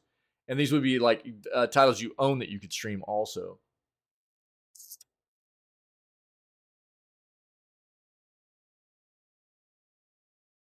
Game streaming will support all PS5 audio capabilities, including 5.1 and 7.1, as well as Tempest 3D audio tech. You will also be able to capture screenshots and record up to 3 minutes of video, which will be downloaded to the media gallery on PS5 and will also be available on the PS app. You know, one of the things we read here recently was that Xbox is changing their capture stuff. So any kind of capture, what is it, still images, video, whatever, basically is only kept for 90 days now, moving forward. Yeah. And you have the option of uploading that content or backing it up to their OneDrive. Microsoft OneDrive, right? Which is their cloud service. It's been Microsoft's cloud service for a very long time. And its initial capacity, I think, is 5 gigs, which if you're recording at 4K, you're going to fill that up real fast. And basically, I think it's a kind of a ploy for them business-wise to get more people to buy into cloud subscription services, right? If you're doing a lot of capturing gameplay, images, videos, stuff like that, then starting at the beginning of 2024, you're not going to have unlimited space anymore on Xbox to do that with. Yeah. So it was actually, there were some commands on some middleman software that were being implemented that I found that you could turn on and off. That's all it was. Yeah. I just needed the time to look. It didn't take me very long to find it. I just needed time, not while I was not streaming, to look into it. I'm pretty good at finding that kind of stuff. I've been doing tech stuff for a long time, but yeah, it was, yeah, appreciate you guys helping me mess around with it the other day while I was live. Yeah. But yeah, I found it yesterday. It was weird. I don't know why they did that. So I've got this software, this middleman software kind of that I used to run. I like it a lot. It does a lot of our, I run a lot of our redemptions through it. So for like running the GIFs and all of our audio alerts and things like that. And apparently they had started implementing a bunch of different default baseline commands through it. And one of them was like, !magic 8 ball. I don't know why. But yeah, I found all these commands in there and I could just turn them off. So it was easy. Yeah.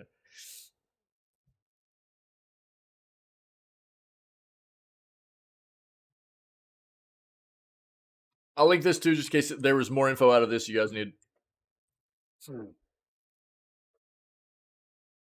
Yeah, no, I appreciate you guys helping out. This is the last article I have for the day. So for the video gaming news segment, we'll cover this, and even though we've already kind of taken a pretty big dive into this topic, I'm not thrilled to hear about this, but we'll flesh this out. We'll talk about it. If anybody has anything else that you want to talk about that I might not be aware of, or we haven't, discussed in previous video gaming news segments, then let me know in chat, man. We'll pull it up. We'll discuss it before we segue our way out of the video gaming news segment and start playing video games for the rest of the day, which is going to be starting our playthrough of In Sound Mind. All right. So let me know in chat if there's anything that you know of that we haven't touched on, and we'll address it. Okay. But we'll go ahead and dive into this. Oh, God.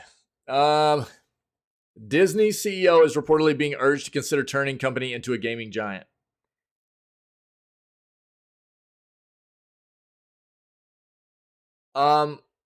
Before I even read this, I'll just express the same sentiment that I kind of said when I first found this article, which is, I hope not. I'm not a big fan of Disney, especially in the gaming realm. I'm not a fan of Disney in gaming. I haven't been for a very long time. If Disney does this, the first thing I said whenever I saw this article was, Disney would be another EA. I'm quite sure of it. Disney being a giant gaming company would just be another EA. And most people that hang out here very often know how I feel about EA as a developer and publisher. And I could quite easily see Disney becoming just another EA. Funny enough, apparently, they're even talking about Disney potentially acquiring EA, which, I mean, with everything I'm saying, just makes sense because they are basically the same companies. Well, yeah, good luck changing them back into that. You know what I mean, Cappy? So unfortunately, there are a lot of companies that start off, we become big fans of companies, and I'll give you examples of like maybe a company like Blizzard. I don't even play Blizzard games anymore, Exactly, thank you. EA Studio. Fantastic. EA. Yep. Sorry, guys. It's so hard to say that without. Thank you, Cappy. Blizzard, I don't even play Blizzard games anymore. Because they have just become something so far from what I fell in love with whenever I was younger. Dude, they were my favorite developer for so long. Some of my favorite games of all time they made, Diablo games, you know. And they just turned into something so absolutely disgusting. I never ever I can't picture them ever becoming something close to what they were whenever I fell in love with them. And I don't see Disney becoming that ever again either. You know? It's not that I don't see them being able to maybe turn into something decent again, but I don't see them turning into, you know, the same company that I think they're too far gone. Basically is what it is. Same thing for Blizzard. I'm hopeful that like the Microsoft acquisition of Activision Blizzard will help turn them into something respectable again, but I don't ever see Blizzard being that same company I fell in love with, you know? And like with what you said in chat, I just don't see Disney becoming that same company again like they once were, you know? And I'm not a fan of Disney. I haven't been a fan of Disney, specifically their gaming stuff for quite some time. I'm not a huge fan of Disney's even like movie and television show content. Some of it I like, but a lot of it I'm just not a big fan. I feel like they just pollute. You know what I mean? It's not about quality content quite often, like you were talking about. It's a lot of the times it feels like they lean more on the name, you know, lean more on the name. They've got this massive collection of IPs that are very, very popular, and they lean on that to get people to buy into it. And I can only assume they would do the same thing in the gaming industry, which we see so many other companies do. EA is a terrible one. They do it all the time. And that's why I could only, you know, imagine and picture Disney basically being the same exact thing. I would just rather see Disney stay away as much as possible. I don't care for Disney. I definitely don't want to see them become a big name in the gaming industry for sure. So I don't know. Let's read this. We could talk about it a little bit more. All is not well at Disney at the moment. CEO Bob Iger was hailed as a conquering hero when he returned to the company last year, but media giant continues to suffer big losses in the box office. The stock market, as it seeks to reverse its fortunes. A new Bloomberg report details many of Disney's internal struggles, which are said to have Iger ruefully joking about his decision to return. Among the ideas reportedly floated among Disney executives is a bolder transformation from gaming licensee to gaming giant through an acquisition of a major publisher like EA. Such a move would potentially give Disney access to billions of annual revenue generated by EA Sports FC, Madden NFL, and EA's other microtransaction-fueled games. It would also fit well with ESPN, which Disney considers one of its major pillars. Alternatively, Disney could acquire some of the studios under the newly established EA Entertainment label, which includes BioWare and Respawn. I've talked a lot about Respawn recently. Respawn, in their past, has done some really good stuff, but of most recent, Jedi Survivor was a hot piece of garbage. And that is a Respawn developed game, EA published game, and I've got an article. I'll just link it for you real quick. Article on the YouTube channel that I did recently.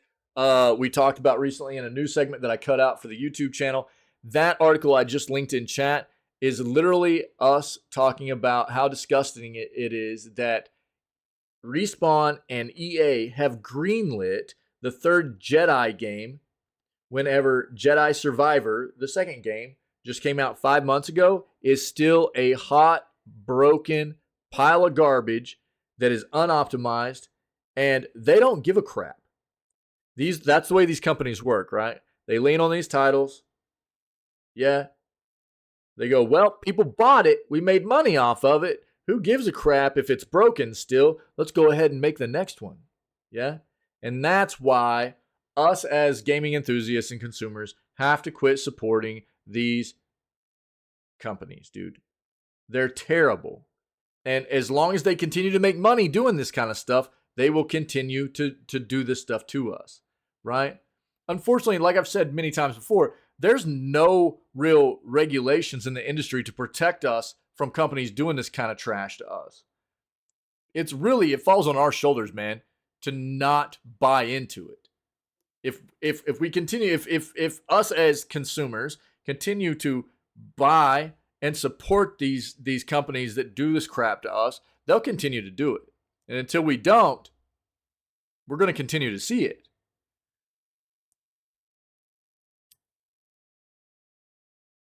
Alternatively, Disney could acquire some of the studios under the... Yeah, that's what we read. EA appears to be setting itself up for an acquisition by splitting up its studios into EA Sports and EA Entertainment divisions, making it easier for a buyer to scoop up one part of its business or another. Ubi is another publisher that has been floated as a potential acquisition target. Yeah, because they've been suffering for a while, man. Disney has a long history with games stretching back to the days of Disney Interactive Studios, which was responsible for releases including Disney Infinity and Epic Mickey. Disney wound up closing the studio in 2016. Iger, for his part, is said to be non-committal to the idea of expanding back into the gaming space.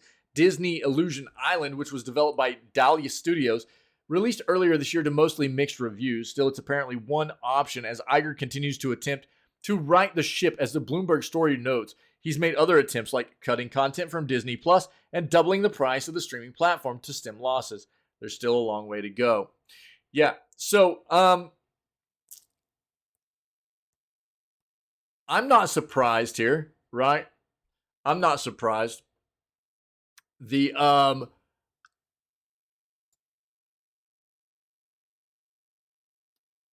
fact of the matter is the gaming industry is massive, right? It literally brings in more money than I think as a whole anymore. The gaming industry brings in more money than even like box office, movie, television stuff does anymore. They're up there close to each other, you know, and gaming continues to rise. It's just big. But, you know, it's not an easy industry either. We talk about this a lot, but any company that has a lot of capital to invest and a name to build off of, obviously it's easier for them. The thing that I hate to see is a company like this getting in when we already deal with so many other companies that literally have no real care or aim at trying to continue to bring any kind of quality content. It's about quantity. Like EA, it's just quantity of content. All they have in their eyeballs is dollar signs, you know. It's not about quality of content. All they do is release the same crap year over end in their sports games. They focus on their ultimate team crap. We just talked about this in an article just, you know, a few minutes ago. It's not good for the industry. It's not healthy for the industry. Unfortunately, people keep buying into these games that they hype up and they market heavily, and then they release them and they're piles of garbage, man. They're dumpster fires like Jedi Survivor was on release 5 months ago and still is. You know, and then they're like, well, you know, we made enough money off of it. Let's just move on to the next one. Let's just greenlight the next one. It feels terrible. It's really gross. So to see a company like Disney, again, I'm not surprised. There are a lot of huge companies that have looked at gaming as where they need to pivot towards in order to right their ship, if you will, you know. And if Disney decides to fully commit to this venture, I wouldn't be surprised in the least. But disappointed, yeah, that we have another company like this being something we have to deal with in the gaming industry for sure. Because I have no doubt in my mind that Disney's just going to be another EA. That's all it will be. If they aren't, I will absolutely retract. I will apologize and you know, admit to being wrong. I have no issue doing that at all. But I don't see this being anything different than what I'm stating it's going to be. If and when Disney ends up going full into gaming. It'd just be another scummy corporation we have to deal with. Not looking forward to it at all. All right, man. I guess that's what we've got for today. Good news segment. There's always the fleshing out of the good stuff that we find in the news and the bad stuff we find in the news. You know what I mean? But that's what we do. Try to educate. Try to promote a healthier industry that, you know, we all love so much. That's what this is all about, man. So let me get some tunes popping off and I'll segue us out of here. And everybody will get to check out the new year 2 montage we got done, man. You guys rock. I appreciate you very much.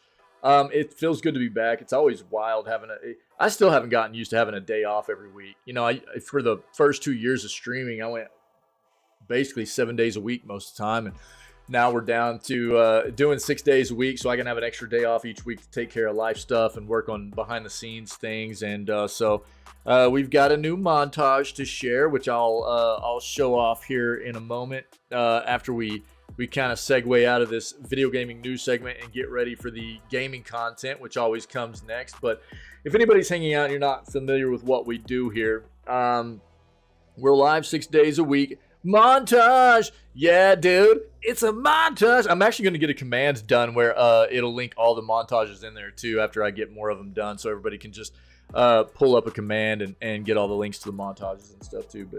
But we're live 6 days a week, every day but Wednesday, which is why we weren't live yesterday.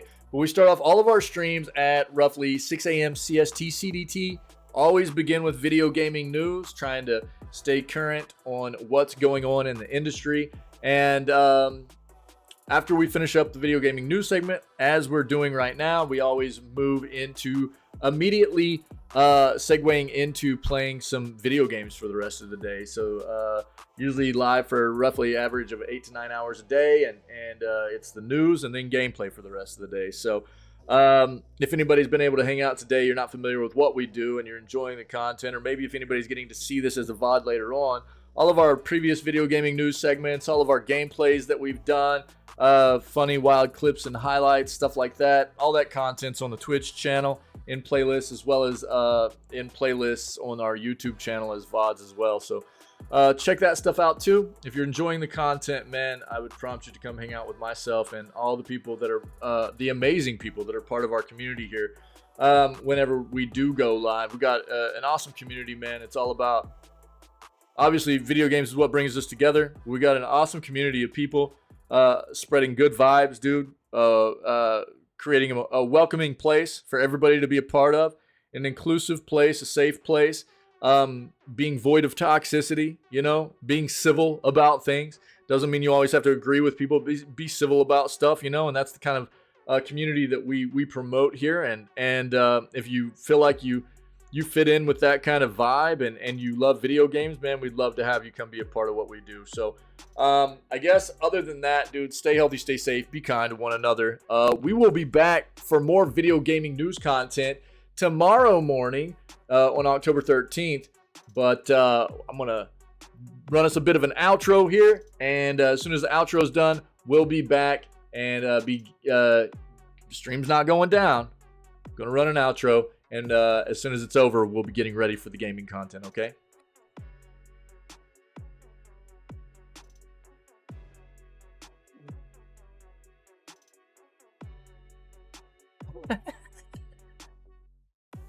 But Wednesday.